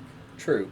So, I mean, that is a thing. You'll know where it's at, and you'll know that it's there, but by the rules of Magic, unless they change something on the rules, you technically can't declare an infinite combo if it deals with a hidden zone.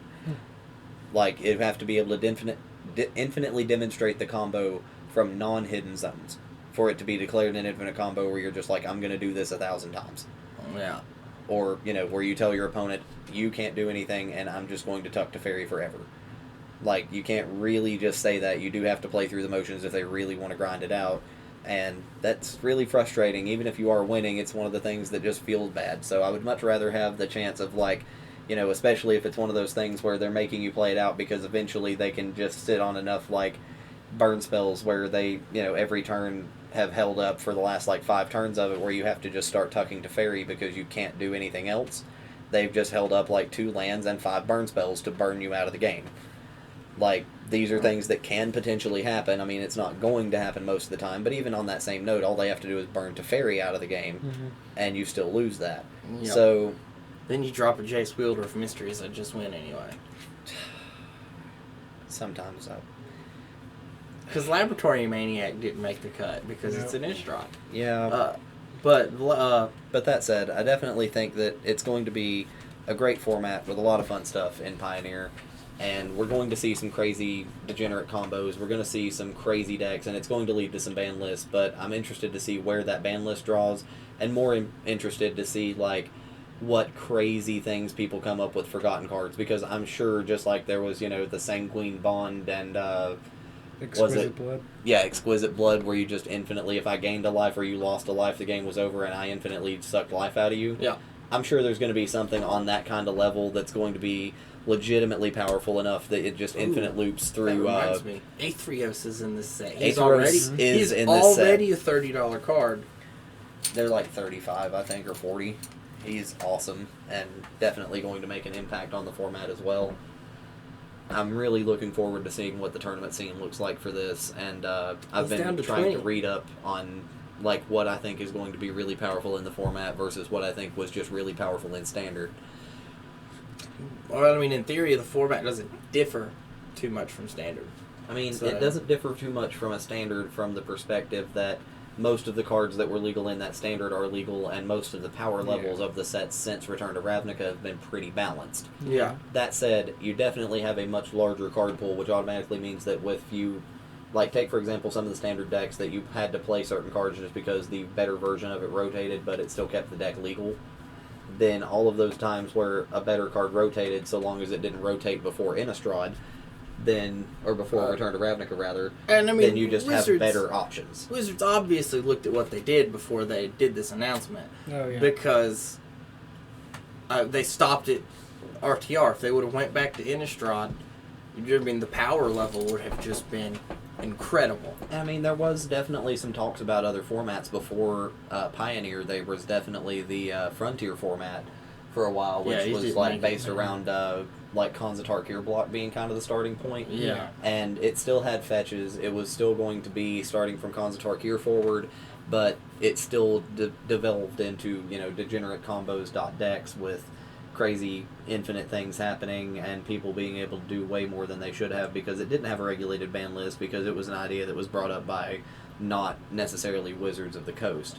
But I definitely hope that this doesn't wind up with a format where they push it really hard and then just disappear on it like Tiny Leader kind of did. Yeah, but Tiny Leader was kind of bad anyway. I mean, you're not wrong, but at the same time, they did definitely put some support out there for it and then just kind of abandoned it. I'm really hoping that they don't do that because I'm really looking forward to see Brawl be a very good format. Speaking of Brawl, I've been really excited. Brawl's a fantastic format. I think everything about it is good except for rotation. It being just Standard. If they move Brawl to be Modern Pioneer Brawl or Pioneer Brawl or Legacy Brawl, then you're getting too close into it's just Commander. It's just 60 card Commander at that point in time. I think even Modern is too far because then you're still, for the same reason Pioneer is now a thing, you're still going to edge people out. True. If we're doing Modern, it's just going to be Mana Drain. I mean, it won't be Mana Drain. Mana Drain's Legacy. Iconic Masters, but yeah, that's not Modern legal. But I definitely get your point. You're still going to wind up with Chalice of the Voids and Path to Exile, Mind Sculptors, and Mind Sculptors. Yeah. So if we push Brawl into, and the Brawl decks came with fetch lands, so if we push Brawl into Pioneer and introduce the Pioneer ban list to it, does it make the format last? If Brawl is introduced as a format to make you able to play your just extra bulk stuff that isn't really good competition-wise, but is better in a singleton deck with a commander. Yeah. Well, I definitely think Brawl is going to be a cool format. I'm excited to see what Wizards does to push that. I would like to see there be... One of my biggest gripes about Commander is that I like playing Commander, but I don't often keep a Commander deck put together because I either take parts out of it to trade for things for Standard decks, or I just don't have the interest and sell it off because I wind up at a point where there's nobody to play Commander with me because I get to a point where I play very competitively. I've always played very competitively, and I wind up building the competitive Commander deck while the rest of my friends have built just kind of janky Commander decks, and I rule the tables and people get mad at me. You're running... I mean, I was that guy who played Edric Spymaster of Tress for 5 years, so... Yeah, or you get the really fun ones that play the Mind Razor, Grixis Mind Razor, and you just run everything that makes copies of artifacts and run Fairy's Puzzle Box. I mean, yeah, exactly. And you wind up with some stuff like that. But I think that Brawl could be a really solid format. And I do like the idea of expanding that into, like, Standard Brawl, Modern Brawl, Pioneer Brawl, to where, you know, based on where you are in the game, you can always play this alternate format that's a singleton format. And, like, I definitely understand not having, like, Vintage Brawl, because that is literally, you know, Commander. But Yeah.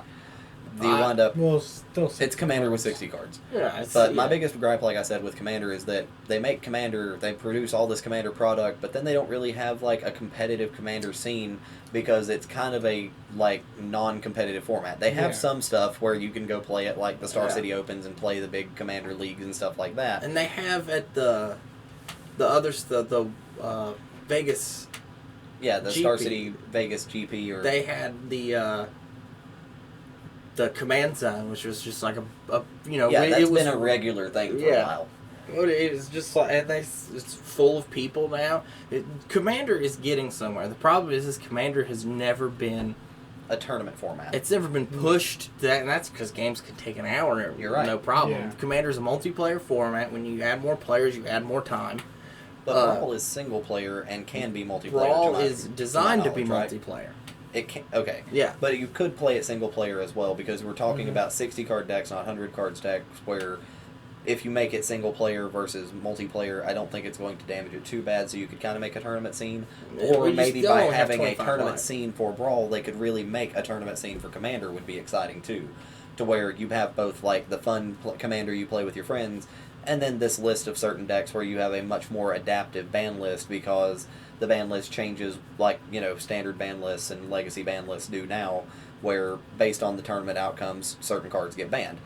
And I think that could be really cool for Commander and make more adaptive, more, like, synergetic decks overall, but also at the same time introduce new combos and new ideas and make people rebuild their decks periodically. Not completely, obviously, but rebuild a piece here, a piece there, and could really bring more to the format, and I would love to see Brawl be that introduction. The thing that Brawl fixes that's wrong with Commander is Commander's a degenerate format. You're not wrong. Yeah. Everything about Commander is infinite combo this, infinite combo that. Here's how I win. It's by going infinite. LOL, watch me win. I mean, you're not wrong. And then, I mean, that's why they banned Iona. Because when they unbanned Painter Servant, if those were both legal at the same time, it's just a shutout. It's you can't play Magic, and you run. No one can play Magic. Yeah, nobody plays Magic anymore. What's up, guys? How are you doing? Yeah, nobody plays Magic anymore, and I have a flying beat stick. Yeah, watch me beat you to death with my Iona. LOL. But but I mean, look, we were talking about the Teferi Chain Veil combo, where you just go infinite Planeswalker activations. Then it doesn't matter who you drop; you're going infinite. I wonder if we'll see a version of the that joke deck people were doing for a while, where you go infinite with Teferi's Oath of Teferi, and then use Jace, Cunning, Castaway, and Nicol Bolas to make infinite Nicol Bolases. Yeah, I wonder if we'll see a fun version of that in Pioneer, because that's something that I don't think was quite standard good, because you didn't have the right mana base for it. You didn't have the right stuff to make it work easily. You can do infinite Polyraptors with Perforos now. You can do infinite Polyraptors with Perforos. But I mean, Yay! Fire's Invention also is a card that would make that combo I just mentioned there, the Oath of Teferi with Jace, Cunning, Castaway, and Nicol Bolas. You can just do that on turn 5. Like, go turn 3, Cunning, Castaway, turn 4, Fires and whatever other you want to play, or if you want to be safe about it, just turn 4 Fires and Jace, and then turn 5 Oath of Teferi, Nicol Bolas, GG. Fires is really good for combo decks. Yeah.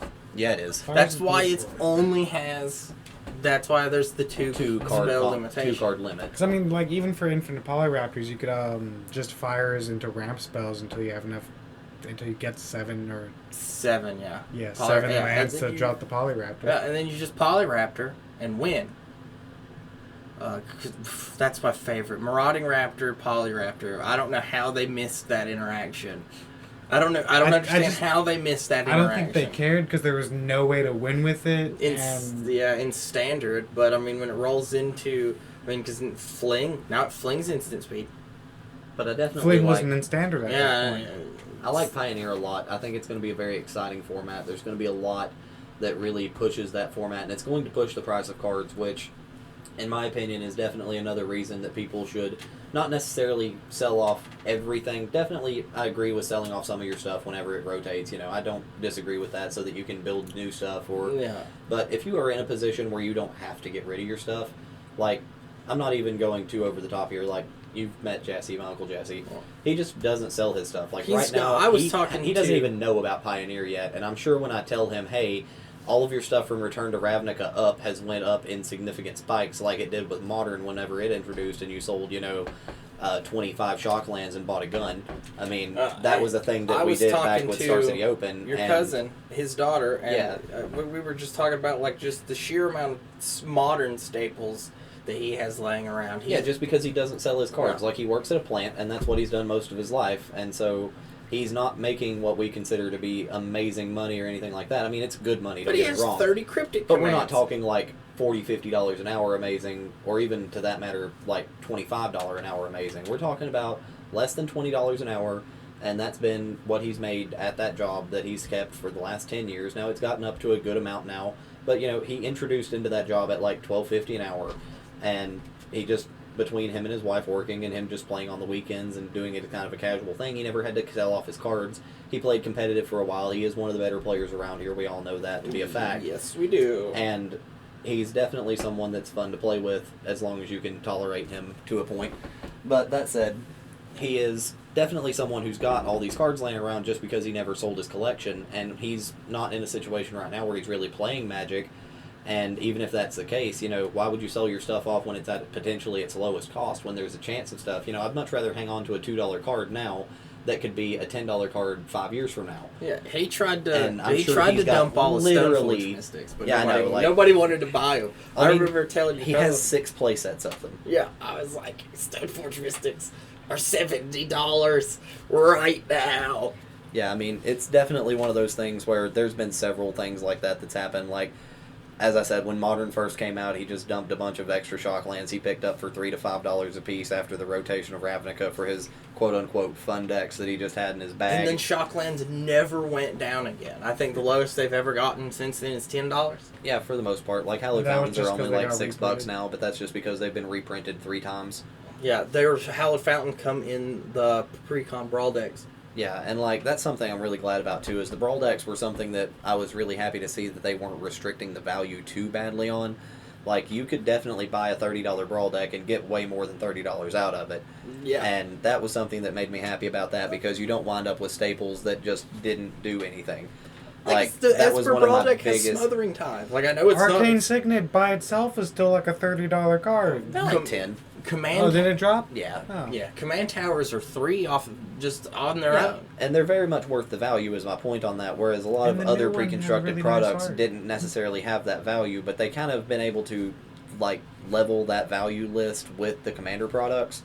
And that was something that's really great, because like intro decks, even now, the Planeswalker decks aren't necessarily that great of a value, because you get a bunch of cards you may or may not play, 1 cool Planeswalker for your Commander deck, and 2 packs for like $15. So, which, I mean, then the 2 packs on their own are $6 to $8, depending on if you're shopping at a local store or. But it's not something that you could open out of the box and take to an F&M and really do particularly well with. Whereas these Brawl decks, you really could just open one up, sit down to a Brawl table, and you wouldn't be necessarily best at the table or nothing, but you'd be able to hang. Well, we both went out and bought the pre-con Brawl decks and just played them out of the box, and honestly, they're fun. The Bant one's bad, but the only one that's really bad is the has the best Mardu commander, in my opinion. Shalane is amazing. The fairy one, the Esper one is incredibly just unstoppable. It is wholly overpowered.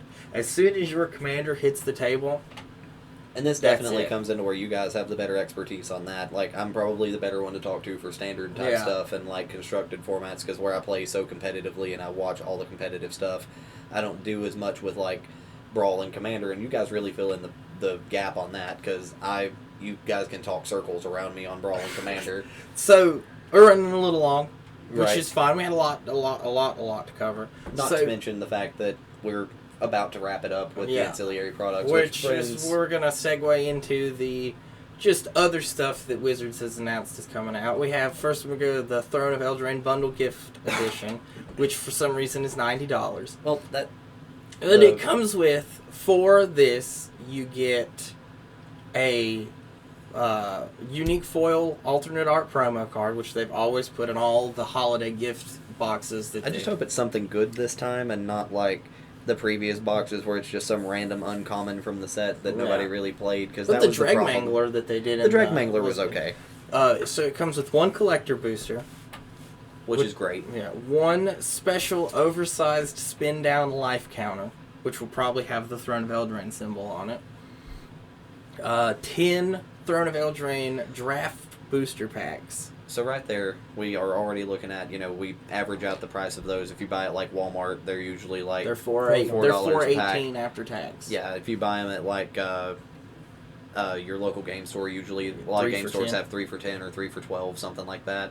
And so, if you've got some kind of deals like that going on, you're looking at, just taking the base price of like $3.50 on that. You've got 10 packs, that's $35. The booster pack, that's the collector's pack, is automatically another 25 to 30. Yeah, 26 is I think what Walmart has them for. Yeah, so but those are also something that's drying up, and I haven't seen a Walmart with them since the release of it. So those are kind of creeping up in value a little bit. So I'd say about $30 on those. So right out the gate, you're looking at $65 worth of product just in this box.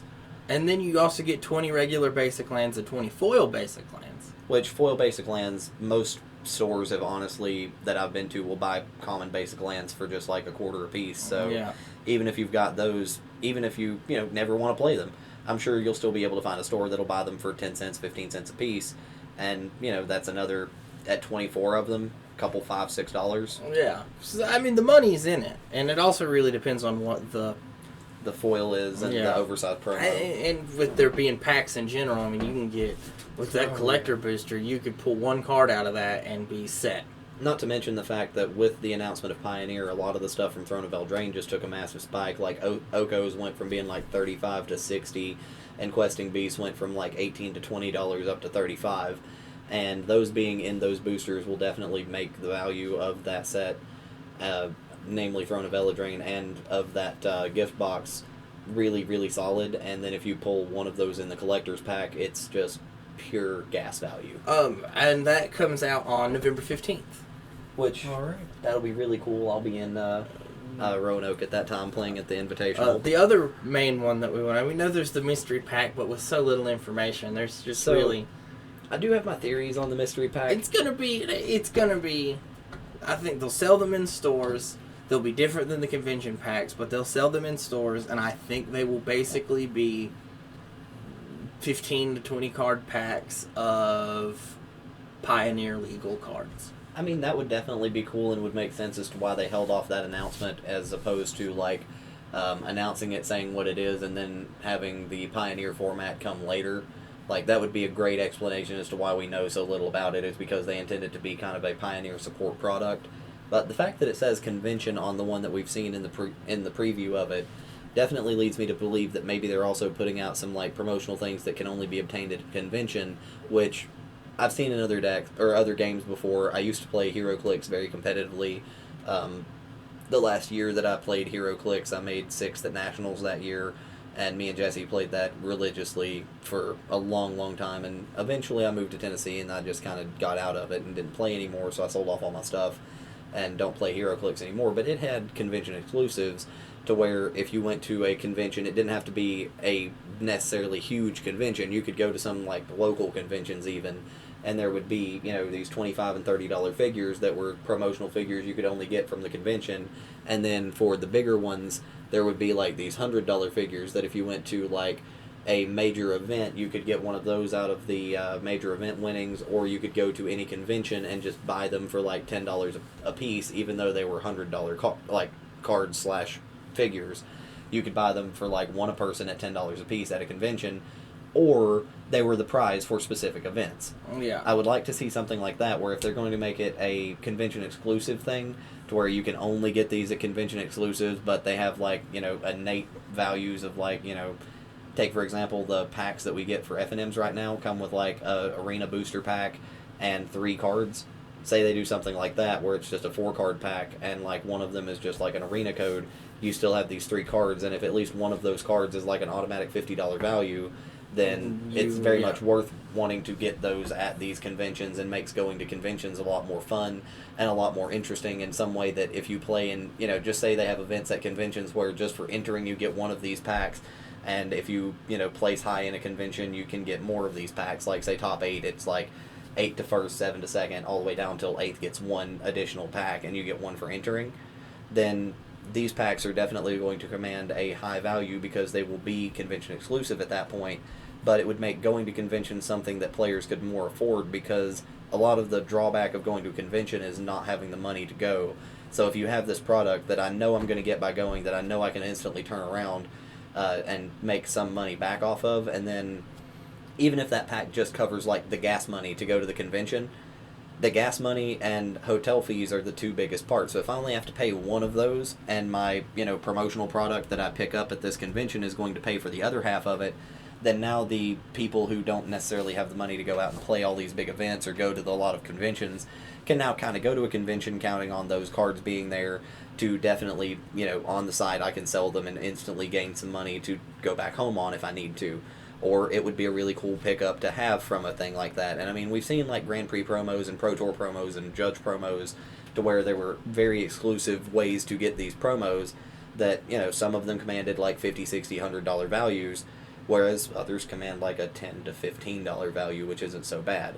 So if they were to do a product like that, I wouldn't be totally opposed to it, but I would definitely want to see them put it into a way that you don't have to go to the convention to get it, to where there's an alternate means of getting it outside of secondary market.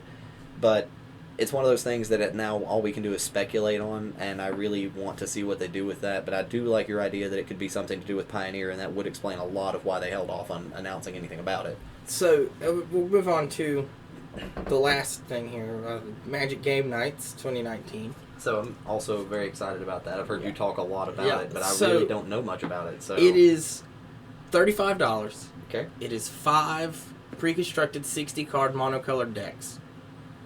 They are built to play each other. It's designed for new players. It's designed to help people learn how to play Magic, which is super awesome. Mm-hmm. So it comes with, for $35, you get 5 spin down life total dice.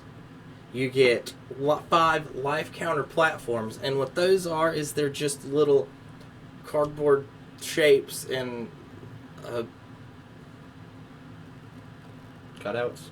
Yeah, they're the 5-sided, whatever shape they have, pentagon, with whatever mana symbol for whatever deck color you're playing. Right. It also comes with 20 cardboard cutout +1/+1 counters, which is the most exciting thing that comes in this box. I mean, can't they just print like +1/+1 counter dice? I mean, we've seen those in the past. Yeah, but you're just talking earlier about putting infinite +1/+1 counters on something.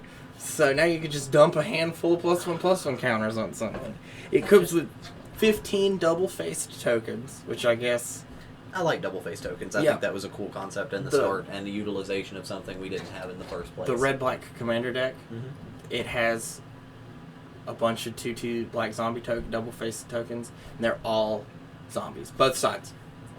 Both sides. Except for the Obnix assembly. Yeah, one's the zombie and the Obnix assembly. So I don't know if you guys have seen this or not, but something that's in the Throne Collector's Packs is they do have foil tokens. Yes. And if you get a foil token, it's always a token, and on the back of it is always a foil food. Yeah. Oh. So I think that that's something that's really cool, is even when they made the tokens foil, they still made them double-sided, and that was really cool, and I would like to see more foil double-sided tokens in the future, because I've used these foods a lot. So it also comes with 5 rules reference cards and a rule book, because once again, the product is pushed more for teaching new players. So it's 5 multicolored decks. Each deck comes with, there's 60 card pre-constructed decks. They will all feature an archetype, and they all come with an exclusive foil that's kind of like their face card. None of these cards will be standard legal. So there's no worry about that. The only ones that will be standard legal from these will be the ones that are already standard legal. And they will all also come with the M20 print if they're standard legal. So there'll be M20 cards in it that are still printed with M20. And yeah, the 5 face cards that this comes with, there's one of each color. There's Highcliff Felidar. It's a 5 white creature cat beast. He's a 5/5. It's vigilance. Cat, I'm already on board. When Highcliff Felidar enters battlefield, each opponent chooses a creature with the greatest power among creatures that that player controls. Destroy those creatures. There's also the Fiendish Duro. It's a 6-drop 5/5 first striking red devil. And if a source would deal damage to an opponent, it deals double that damage to that player instead, which is kind of nutty. So it's a Furnace of Wrath on a creature. That's kind of cool. It's a budget Gisela. Sphinx of Enlightenment. It's 4 blue creature Sphinx 5/5. They're all 5/5. Oh nope, the green one's a 6/6. I was gonna say, please tell me the green one's not a Hydra, because that's entirely too. The wizards. green one's a giant. It's a giant druid. But it's when Sphinx of Enlightenment enters battlefield, target opponent draws a card, and you draw 3 cards. There's Earthshaker Giant, which is a 4 green 6/6 trampler. When Earthshaker Giant enters the battlefield, other creatures you control get +3/3 and gain trample until end of turn, which is... It's just a smaller Crater Hoof. It's an okay-er Crater Hoof. Yeah, and then Calculating Lich is a 4 black creature, a zombie wizard 5/5 with menace, which is an incredible ability. Whenever a creature attacks one of your opponents, that player loses 1 life. Which is also a great ability. Yeah. Honestly, Wizards has done some real strong stuff with the ancillary products they've been releasing. I didn't know how to feel about the Brawl decks when they first released them. I am good friends with Emma Handy, and I know she designed the Tulane deck, so that's what kind of got me to look at it in the first place. And then once I looked at those and then saw what the product was and how the game played out, I was honestly really excited for it. It came out, it had great reception, and I honestly hope that these products have very similar reception to that, because I like the idea of having things that come out between the sets so that you're not just sitting there buying the same set until you run out of reason to buy it, and having something else to do besides just play standard. And I mean, I guess Pioneer gives us that, Brawl gives us that. There's going to be the unsanctioned that. Yeah, oh yeah, and then there, Unsanctioned is still coming out. We talked about it last episode, but if you have a quick thing you want to throw in. Honestly, I like the idea of having another unset. Unsets were something that whenever I was growing up, I remember buying packs of Unglued when they first came out and being super excited to get the BFM when it came out. And those were always really cool products, but making them not standard legal definitely puts them to... not anything legal. Not anything legal. They're silver bordered cards. And the silver bordered cards not being legal in anything outside of like Fun Play Commander makes it to where it's one of those things that's cool to pick up, it's cool to have fun and play with, but I don't really know if it's going to be something that people want to invest a lot of money in, because there's not going to be a lot of return on it. But it is a lot of fun to play, and so if you're getting it for purely a fun value, I definitely think that's going to be great, just like all the unsets. But the thing that's going to kill me the most on this is I've yet to, and probably won't get to, at least for a long time, play like a booster draft that's all of the unsets together. Well, these aren't even coming in booster sets. These aren't going to be packs. It's going to be pre-constructed decks. Right, but I still would like to still go back and do like an undraft. Yeah, and that's something that I can't do because they space the product out too far. So I would like to see, I'm glad that they're doing it as a preset mix of stuff instead of it being randomized to where you know what you're getting going in, you know how much you're paying going in, and there's not a chance of like losing money or not knowing what you're going to get. Because I know there were some people playing the lottery with the unstable packs when those come out. People were kind of playing the lottery like if I just had $5 in pocket, I'd buy a pack and see if I got one of the foil full art lands or the foil Steamflogger boss, who was like $250 just because he's the only black bordered foil card in the deck. Or one of the very cryptic commands. Yeah, I think what would make unsets worth money and worth printing and worth buying and worth dealing with would be if they printed cards that were legal in other formats and printed them in those packs and just made ridiculous artworks for them. Like if they mixed it up to where they had like a mix of silver and black bordered cards in them, that the silver bordered cards were completely ridiculous, the black bordered cards would be ridiculous outside of certain formats, but in those formats would be honestly probably fair and balanced. Like if they put like let me get an alternate art Soul Ring in one of those where it's like like something cool of that nature. Yeah, it's the sole of a foot. Yeah, and the other ancillary product, like I definitely look forward to the unsets all the time. I always think unsets are great. Personally, I even like the 3 uncards that they made the convention exclusive with, like Grimlock and Sword of Dungeons and Dragons, and even that was kind of a little cool product to have. But and they have the My Little Pony charity set that they're doing. Right, that's going to be interesting. But I definitely like those alternate products. But there is one more thing that was released as far as ancillary products goes, and that was the spoiler images for the product boxing of the new Theros set that's coming out, Theros After Death. And I definitely look forward to that. I'm a little interested to see. We obviously expect Elspeth to be coming back, and that's going to be exciting. Yeah, but does Gideon Gideon they've not come said. back? I know that's the other thing though, is that Gideon died on Theros, so he's still in the Nyx. Now Gideon died on Ravnica, but because Gideon is from Theros, the way that death works in the multiverse, even if you're a planeswalker, where you die, you still return home to go to that version of the afterlife. From what I understood, they actually planeswalked him back after Bolus died because he lived long enough through the curse or whatever that Bolus was able to die so that it would drop the lock that he had to keep people from going in and out of the planes, because he literally put out a beacon, the interplanar beacon, to taunt all of the planeswalkers except Garrick, who he expended extra power to keep away.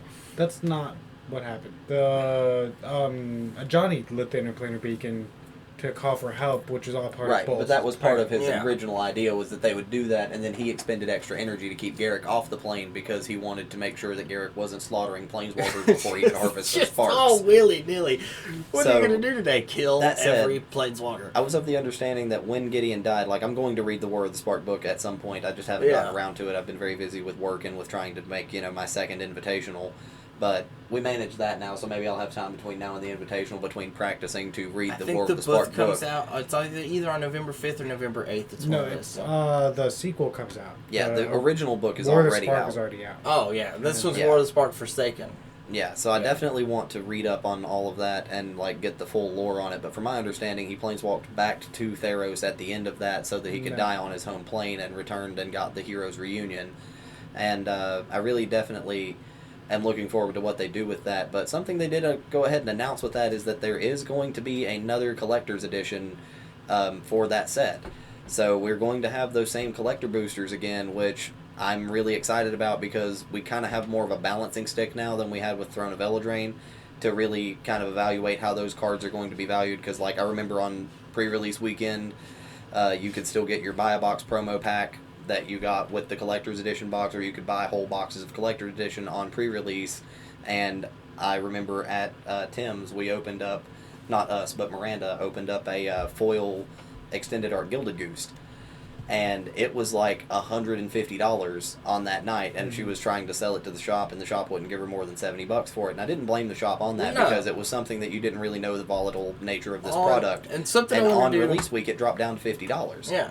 So, I definitely think we have a better idea of how much value is in those products now. So, I definitely think I will be making a pre-order for at least one box of it, but I don't think I'm going to go too over the top on that. The next set that comes out, when Return to Theros comes out, I'm definitely going to set everything up and have everything ready to go quickly. And then as they spoil cards, I'll put up a Google Doc, and we'll just get everybody, a bunch of people that we know in on it, and we will just guess at what we think not the launch value of the cards, but what those cards go to the week after. Yeah, after they actually come out, 1 week from the actual release, so 2 weeks past pre-release. Because, look at Throne of Eldraine. Yeah, those cards were insanely Arcane expensive. Signet was $30, now it's $10. Even with the Commander, Shalane was $35, and $10. Yeah, and Kuruk, Son of Yawgmoth, when they announced him, he was $40. He was worth the same as the Commander deck, and now he's $14.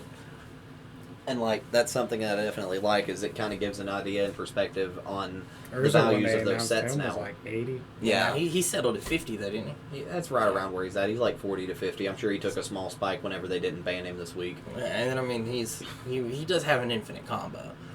I mean, he does have just an almost unbeatable deck in Modern, too. Yeah. Like, Paradoxical Urza might be one of the most degenerate decks I've ever seen, which is what scares me so much about Pioneer within Paradoxical Emery. But that's all talks for future episodes and future fun to have. So, we're going to wrap up here. I've got just one kind of major announcement. We're going to start doing YouTube videos on the off week of the podcast. We're going to figure out some more of that. Next week, we'll probably do a small one, probably just like Pack War or something. Yeah. Just... for those of you who don't know, because I know that's definitely a local thing, some players have, some players haven't heard of Pack War. Pack War is a very fun, little, easy format where 2 players just buy a booster pack.